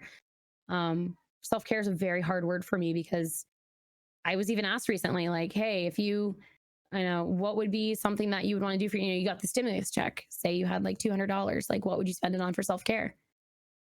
It's hard for me to answer because there's not right now, especially in the pandemic, there's not a lot I can do for myself that really like streaming makes me happy. Yeah. Being around my friends and streaming, that is my self-care in a way because I learned so much from streaming and from being around others and doing things like this. But I did just get myself a ukulele. Okay. One Cool. way of self-care and gratitude for myself for working my ass off is finding something new and creative, an outlet that I've either made an excuse for or said I don't have time for. Actually just got it in the mail today right before our interview. So I was tuning it and I'm excited because my son and he actually took a little bit of ukulele right before the pandemic happened. And it was something I was super bummed about. And he actually knows how to do some chords. So yeah, gratitude. I'm pretty good, I believe, at thanking my community and my friends and people for being there. In real life, I've kind of blocked off my family and some friends because I feel like they didn't have gratitude and they didn't appreciate me. So learning about the bad side of gratitude, Mm-hmm. you know, giving so much of yourself that and others don't even recognize it or even, you know, I don't do things just to get it back. Like I love giving gifts. I love making others happy. But if it's the whole like the spoons thing or the cup thing, if you have a cup and it's full of so much and you give it all away and you don't leave anything for yourself, Anxiety, again, I know I'm going back to her so much, but she's helped me a lot. If you get to the point where you've given so much to others and you can't give to yourself, wouldn't you rather be someone where you take care of yourself, you take a day to take a break and you're recharged and you're energized and you're in a good mood? People enjoy being around people that are happier and that are more energized and like, you know, right now, you know, like being in a better mood and being more energized. People enjoy watching that. People don't want to watch somebody who's burnt out or tired or frustrated. And I want to make sure that I'm in a mood where I can be thankful to people too. Because if I get burnt out, like it can be hard to be thankful enough. So that's what I'll say 4. Because I think I do work so hard sometimes that I get so it makes it hard to focus, and it makes it hard to be as grateful as I think I am of people. Courage. I'd honestly say I'm pretty close between a 4 and a 5, because I like using Mixer as an example. I know a lot of people that are really scared to like try something new. Moving to LA, trying out new things. When it comes to like putting myself out there, I do it, and I do it 100%. I love skydiving. I've never been, but I've done bungee jumping. So like when it comes to like that kind of courage as well, trying something new, I definitely thrive off of like doing new things and having the courage to do it, and I want to bring others along with me too. So coming to Mixer, it was a huge step, but I do believe taking the biggest risks can have the biggest rewards. And I think I'm definitely a walking description of that, coming from Twitch after a year and a half to Mixer, and after 12 days being able to apply for partner and getting it on the first try, going to conventions, going out of my way to contact sponsors and people, and not being afraid to reach out to companies and have conversations and put myself out there. So I'd say when it comes to actual courage and passion, like I'm definitely probably a 5. Respect. I'd say I'm a 4. I definitely I think I care so much about making others happy that if I don't have respect, I think I'm really guilty and hard on myself. I'm sure there's some moments where I probably lack a little bit of respect because I get overly excited and I love talking, and I love sharing stories that maybe I will lack the ability to allow others to talk sometimes. And that's something I've worked on a lot. Yeah, I'd say I'm a 4. All right, last one. Luck. Luck? That's such a weird word. This is why I do this. Yeah, it's such a weird word.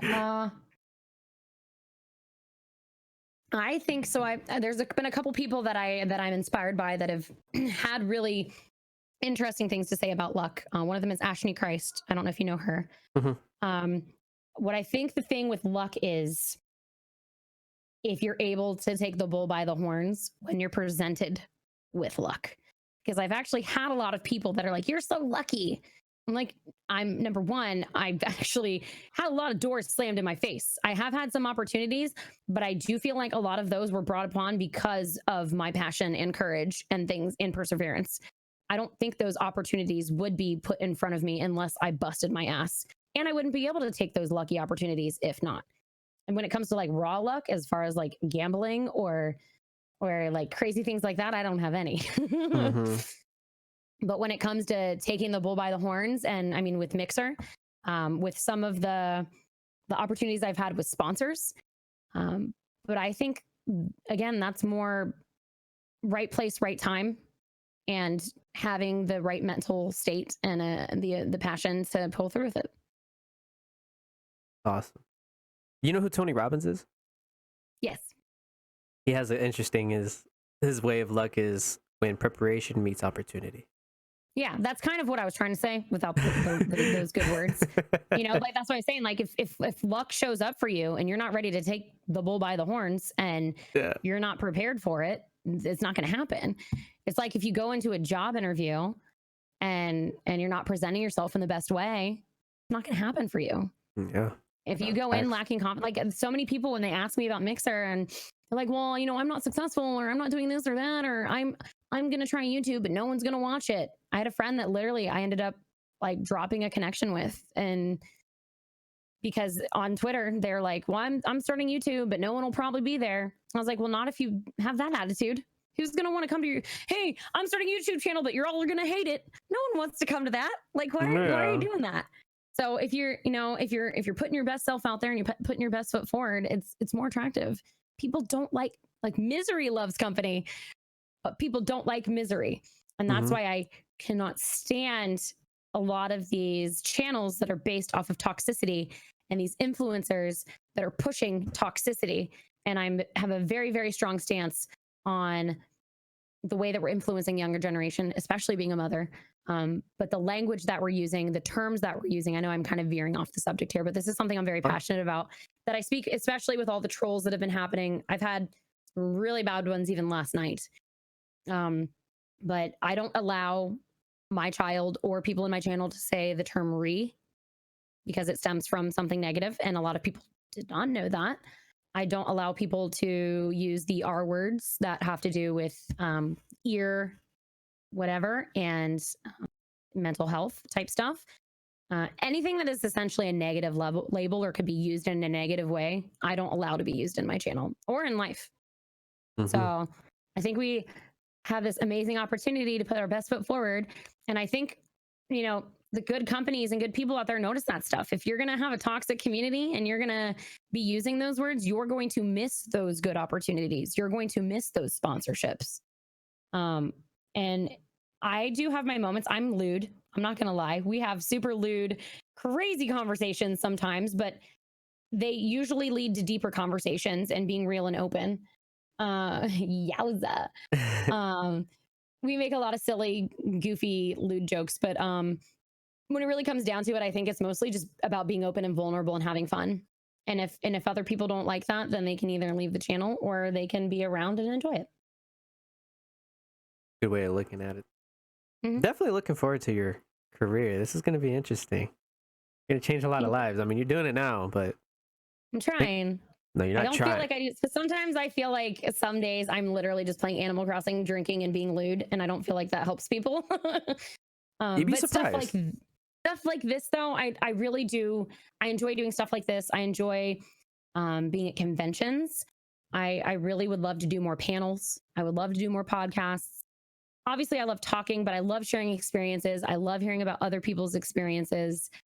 I think that's what true human connection is, and we all need it. And that's what this pandemic has been hard. Like, we need to do things like this more often. We need to do video calls. I love Discord so much for this, and I love streaming so much for this.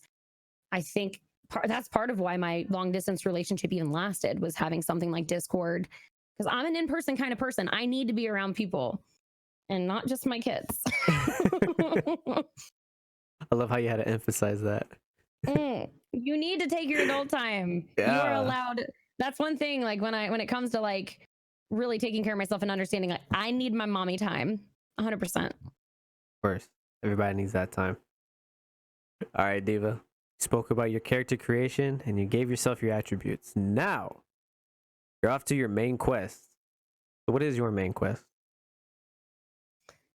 It's kind of hard to like totally pinpoint it, because my main interest is being in the creative industry, being in the entertainment industry in some facet.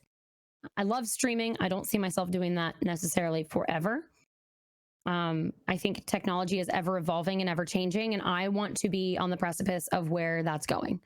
I like the ability to do things for myself. So that's where I do think streaming is going to stay a good thing for me, because I do have to work from home, but my kids are at some point going to get older. So I'm going to have not better, but more opportunities that open up for me as they get older. I try not to focus on that too much, because then I'm like, oh, when are they moving out? But I want to enjoy the now as well.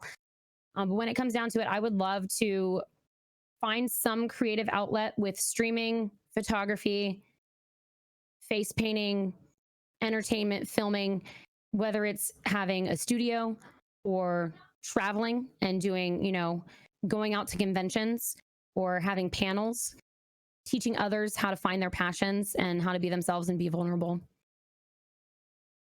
So I don't know exactly what that is. I don't know if there is a job description of what I want out there. So I'm going to kind of pave the way for myself and figure out what works for me. Very interesting. That's good though. It's like, but why streaming never used to be a thing. So yeah.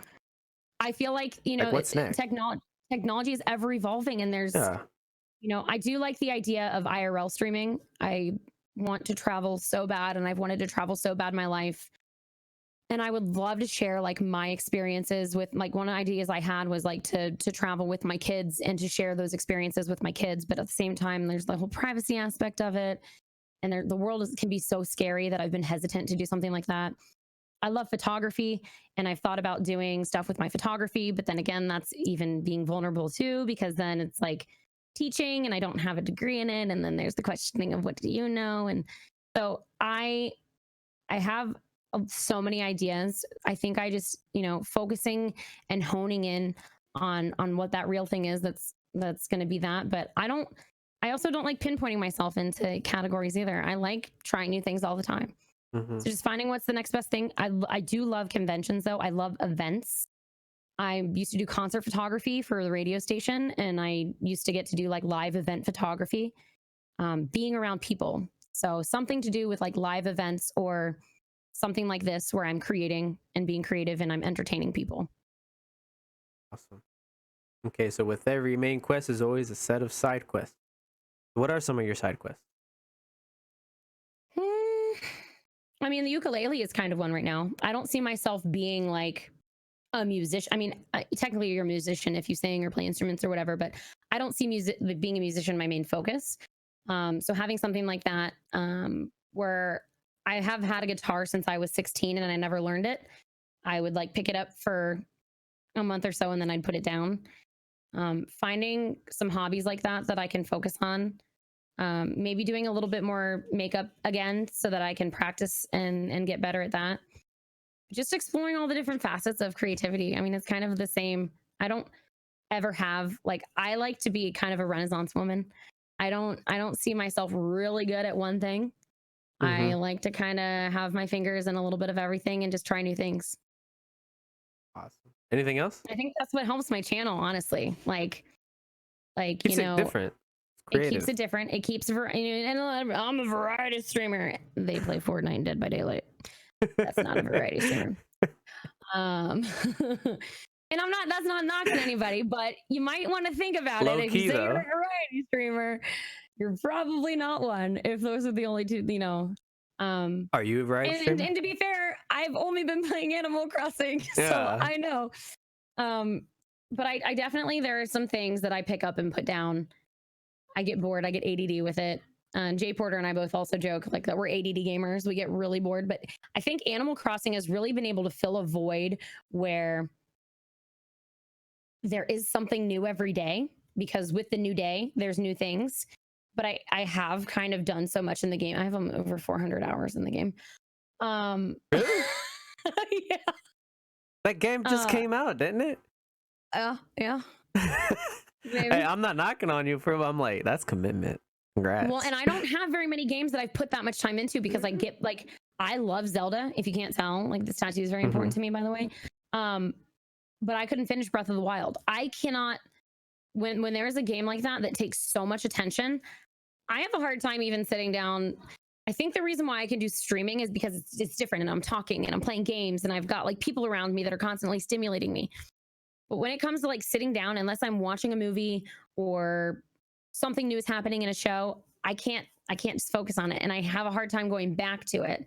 I've started and not finished so many TV shows, because if there are 10 seasons of a TV show, I'm like, ooh, that's gonna take forever. Yeah, but you put 400 hours in Animal Crossing. But I'm like, but Animal Crossing is always something new. You're shooting your slingshot at a balloon. What's in it? You're digging up a hole, and what fossil is it? And you go to someone's island. Ooh, what's in your shop for the day? It's always something new. It is that instant gratification thing. I don't know what's coming. It's gonna be something new. That the game is bad about that, and good about that. Well, it's great. Keeps you interested. Yeah. And literally, there's so much they can add to the game, and that's why I think I loved games like The Sims.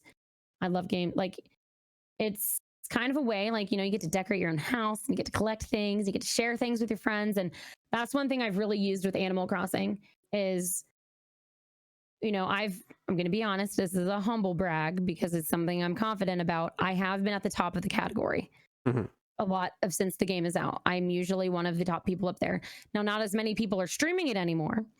But that's one of my favorite things about Mixer that I try to tell others. If you're worried about, Jay Porter, he plays Rocket League, and he's usually one of the only people streaming it. He has a huge opportunity there to build up that category. And I've met a lot of streamers that have been the ones. Migos Moo, she is super built up the Just Dance community, and she's also trans. So she's not only you know, she's a huge inspiration. She's Yeah, a huge huge advocate for idol. Yeah. LGBTQIA, and she's putting herself out there.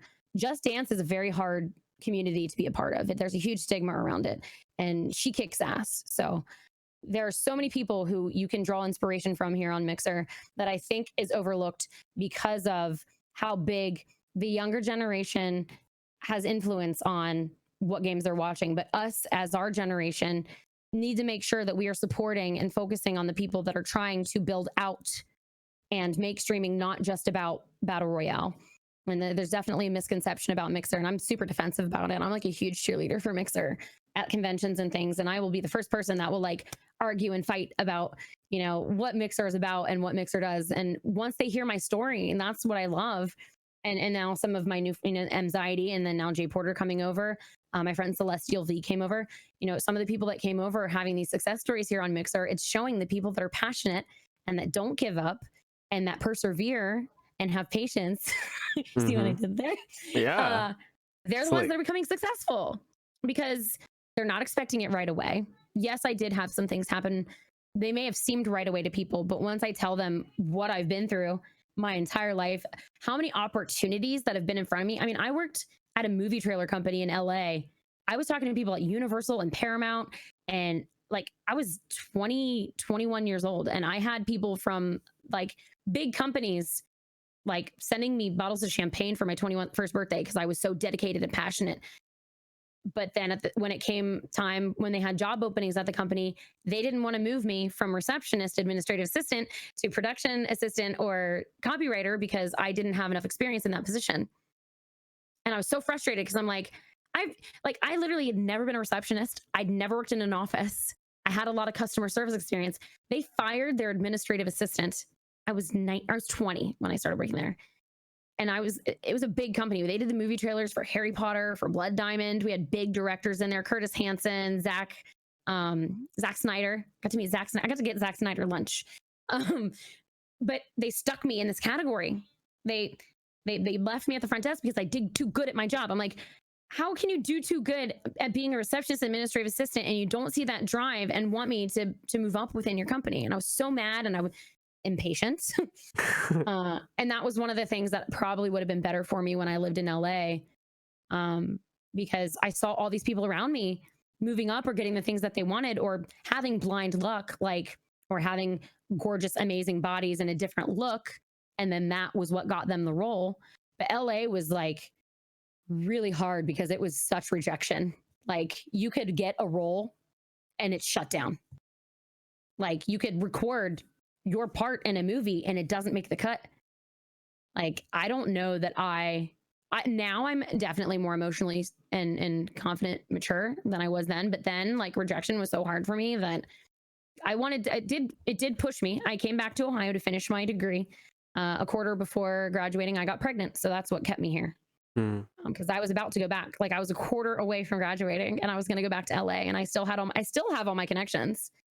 When I was going to go to E3, I had people I knew in LA from 10, 15 years ago that were going to still, you know, want to see me and hang out. And I had connections to IGN when I lived out there. At 19 years old, I had connections to IGN. So this is what's the craziest part is I've had all these connections to the industry and to video games and stuff, but I just constantly kept having doors shut in my face or hitting walls with where I could go with that content. The radio station probably was one of the hardest though, because I finally found my video game diva persona. It was the video game diva at the time. And I was on the morning show talking about video games. I did a review of Call of Duty Black Ops 2. I stayed up all night. Like I worked at a video game store. I went to the premiere there, was like a guest and did like an appearance, and I let them do like face paint on me, and I did photography, and I talked about the radio station. And then I was on the morning show, and for whatever reason, the producer at the radio station hated it, and he was also misogynist, and that didn't help. But for whatever reason, they didn't like me, and I found out eventually they were partially threatened because I like to do so many different things that their media guy got threatened by me because I could do editing, I could do graphic design, I could do voiceovers. I knew how to film, I knew how to do photography, and he felt threatened. So they pushed me to the front desk as a receptionist and wouldn't let me do the morning show anymore. And then they got a man to take my place. And same with photography, with the concerts that I loved, that I was offered to do. I was in promotions. I got to go around to events and do photography and be a presence and talk to people and meet people. They stopped scheduling me, didn't give me a reason, shoved me at the front desk. So I felt like there's just been, I've been at the precipice of so many opportunities and other people have shut them down. So that's where streaming, I think there are so many opportunities that as long as you've got passion and you put yourself out there, they're going to come eventually, as long as you push through and as long as you're doing things in the right way. And it is hard to see people that are shitty and that talk shittily or do things the wrong way and get attention. But that's where we also need to make sure that we don't give those people attention. Yeah. So that's one of the reasons why I refuse to tell people's names. I won't really, unless it's something that like ends up being a legal thing, which I probably did have some legal things that I could have done in the past about things. But I'll openly talk about things, but I'm not going to give those people any more attention than they deserve. They're going to eventually dig their own holes. They're going to get karma. They're going to get what's coming to them. If they continue to be the way that they are and they don't grow from that, then things aren't going to go good for them, even if it seems like it's going good for them. And if I keep trying to be my best version of myself, and I mean, it's paying off. This is like, I think it's really nice to finally have that payoff. Like, holy shit. It's kind of like, throw me a freaking bone here and thank you. Finally, like I can really, truly be proud that I finally am having some really big things happen for me that I'm super proud of. And I haven't needed the validation from my family. Like I said, it was hard when I got partner and they weren't super excited. But I think the Microsoft thing on the Xbox, I think that they were kind of surprised by that. And when some friends of mine's teenagers saw it and like explained to them how big of a deal it was, they started seeing a little bit. And now that people are, because of this, starting to see so it's kind of like being the Renaissance person. Like imagine all those painters and philosophers and people who were not understood and until either hopefully it's not after our deaths. Yeah. But like a lot of those people who didn't start getting respect until later on. And I tell Anxiety the same thing. Like I really like love being there for her and showing her. I'm like, you are, of all of these people, yes, we're entertaining and that is needed. Yes, I do have deep, vulnerable talks, but I'm like, you are pushing the envelope and helping so many people with mental health and you're helping break that stigma. I'm like, you have an opportunity to do something huge and not trying to devalue myself for what I'm doing. I'm like, I'm in a different category. But that's why I really think if people have passions and there's something that they're truly passionate about, whether it's women's rights or mental health or gaming or photography or painting, do it. Don't make excuses. Don't let other people hold you back from it. Because you will super regret it. I let a lot of people in my life hold me back because I cared too much and I put too much value in their opinions. I let them have rent space in my head for way too long. And I hate doing how would things have been, because I know things happen for a reason. But like, man, if I would have been doing this 5 years ago, imagine like where I could have been now. So that's why I'm really happy to be on Mixer, because I feel like I'm able to kind of be in a zone where it is still growing. Like I'm kind of in it before it's getting there. And then I want to bring others on. Like I want the world to see, I love promoting other people. I love helping. I love networking. And I love knowing that I was a part of helping Anxiety in any way. She gives me way too much credit for helping her in her path, but she is an amazing person. And there's like Jay Porter, he's got so many cool things he's doing, and PT Bar Pun, and there's so many people out there. If I can reach out to them and check on them, and if I hear of an opportunity that I know would be either better for them or that they would be good at, even if it's something that I'm doing, I'll shout them out for it. Gamer Glam Cosmetics, I'm partnered with them, and I've brought at least 3 or 4 people on because they're a very new makeup company. I'm on the front page of their website. It's kind of insane. Hey. And it's things like that have kind of helped me realize, I'm like, okay, this is a big deal. I cannot be humble. Like I can be humble, but I can't be like, this isn't real, because it happened. Yeah. So having big things like that finally happen, getting huge sponsorships. I'm sponsored and partnered by Madrina's Coffee, and they're an amazing company. And having a true sponsorship and, focusing on the things that are going to move me forward and being there for people. It's been really cool. The past Like I've only been on Mixer for 9 months. It's 9 months tomorrow. So knowing Congrats. what I've done in those 9 months and what I can do and what others can do. Yeah, I'm excited. I'm excited for you. We're all excited for you. You just started. Like it's really nice to see that. Like all the I mean, shit there's, that like I said, there's experience behind it. So it's like, yeah. I try to remind people like I didn't just have this dropped in my lap. And I try to remind them about Ninja too.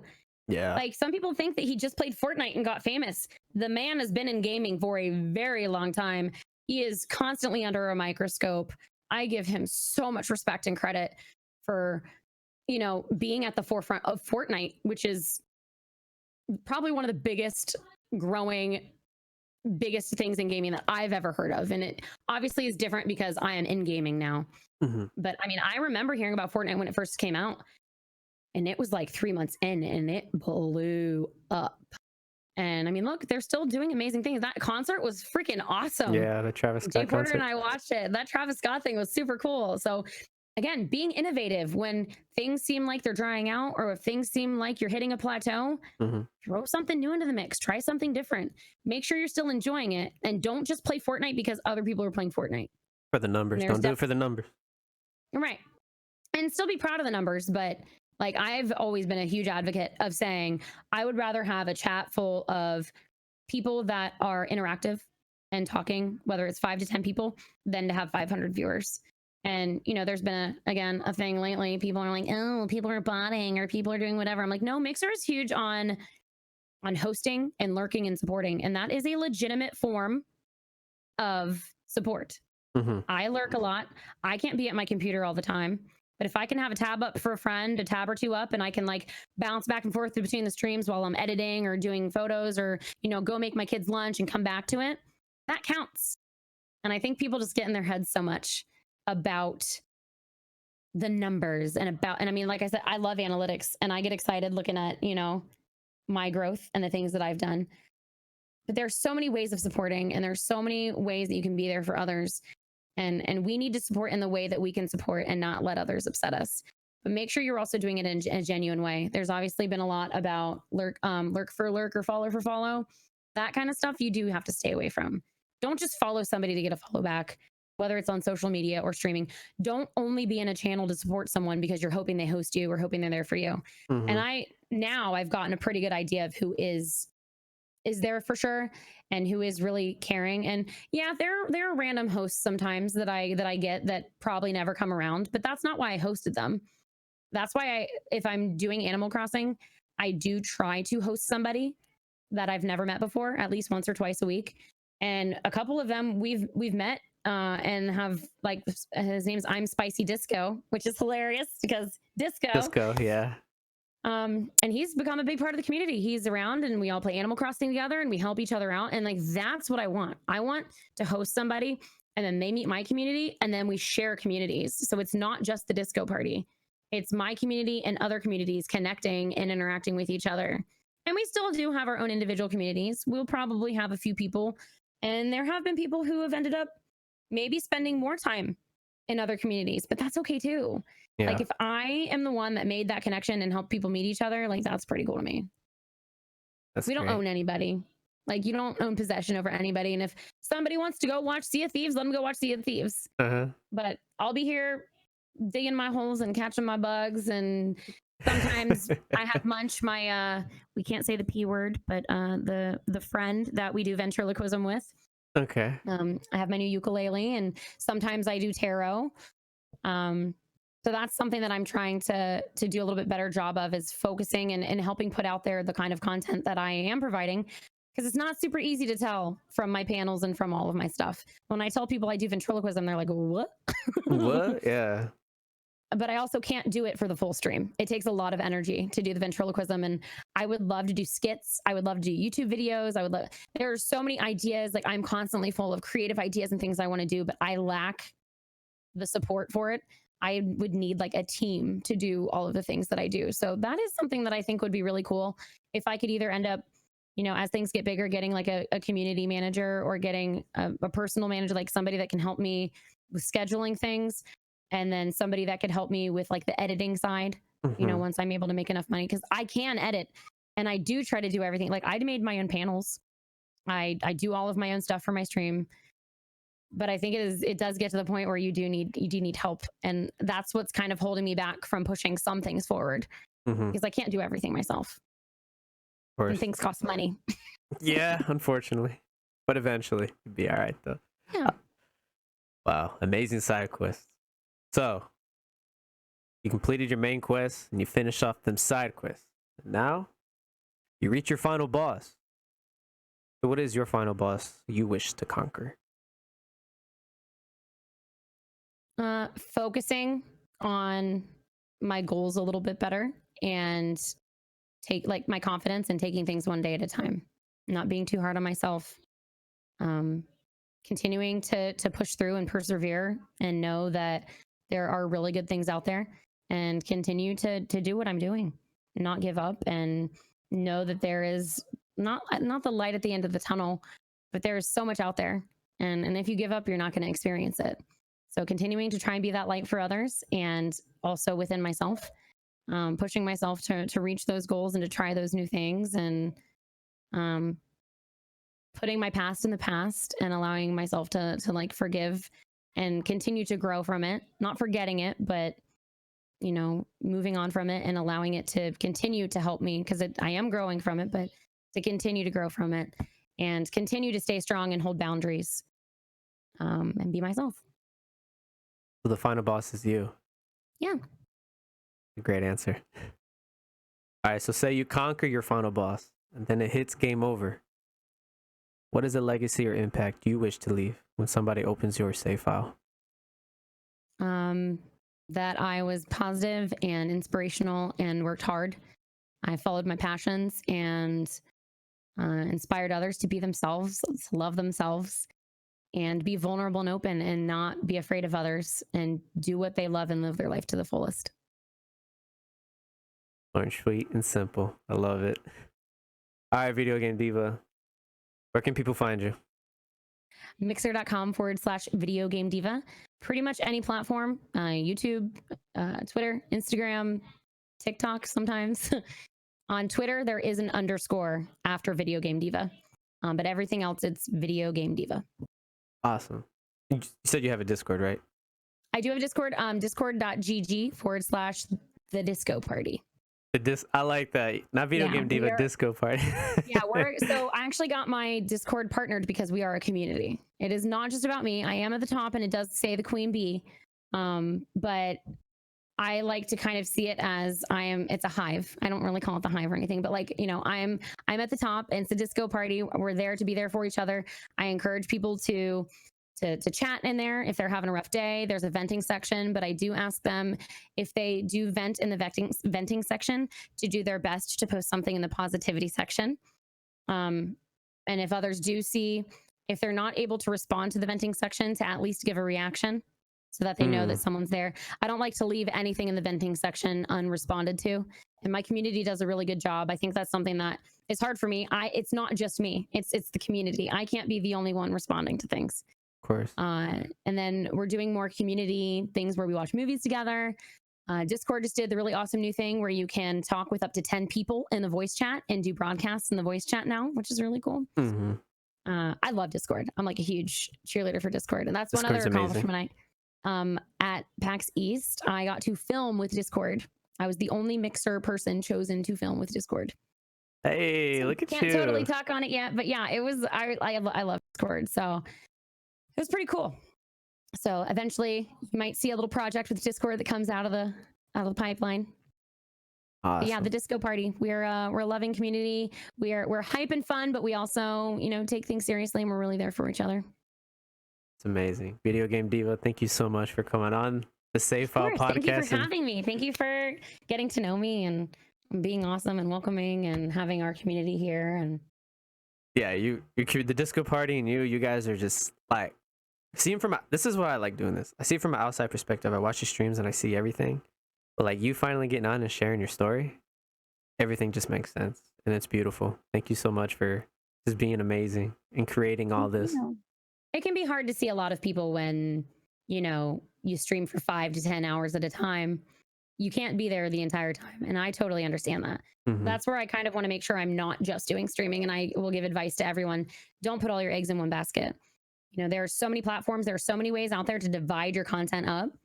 Like, if you take a photo or if you take a clip or like if you have a stream, take your clips and then make a compilation out of it, or put it on YouTube, put it on Twitter, put it in an Instagram story. So many ways to network yourself and put yourself out there. Don't limit yourself to just streaming or to just one platform. Mhm. I still go and support my friends on Twitch. Not all the time, but if I see them having a special event, or if I'm sitting here and I don't have a lot of friends on Mixer, I'll go on Twitch and check them out. Don't limit Awesome. yourself by labels or by websites or by whatever. There's so many people out there that you can meet that if you're limiting yourself to a brand, that's why I've never been a name brand person. If you ask me like what my favorite food place or my favorite like shoe brand is, I don't have one. I like everything. I want Mhm. to try everything. I'm a Renaissance girl. I don't like putting myself in a box or a category. I want to do everything.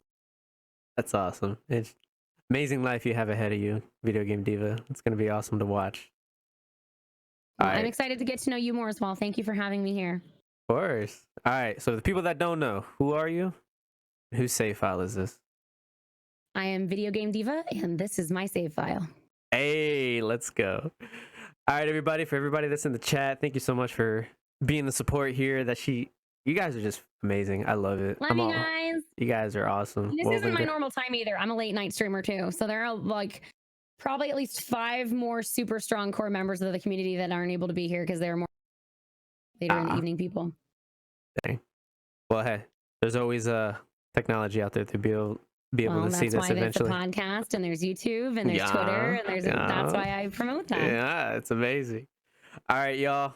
This has been fun. It's been real. Thank you again so much, chat, and everybody being a part of this podcast and everything. You guys are awesome. Amazing. Woven Girl. That's all the names I can see for now. Nubian Girl, Sergio Playa. I saw Santa Wolf in there. Jay Porter was here. Anxiety. Everybody. Y'all are amazing. Everybody else as well. Amazing That's community. new. Thank you guys. Of course. All right, y'all. Stay happy, stay healthy. Most of our gamers. Stay golden. Till next time, y'all. Peace.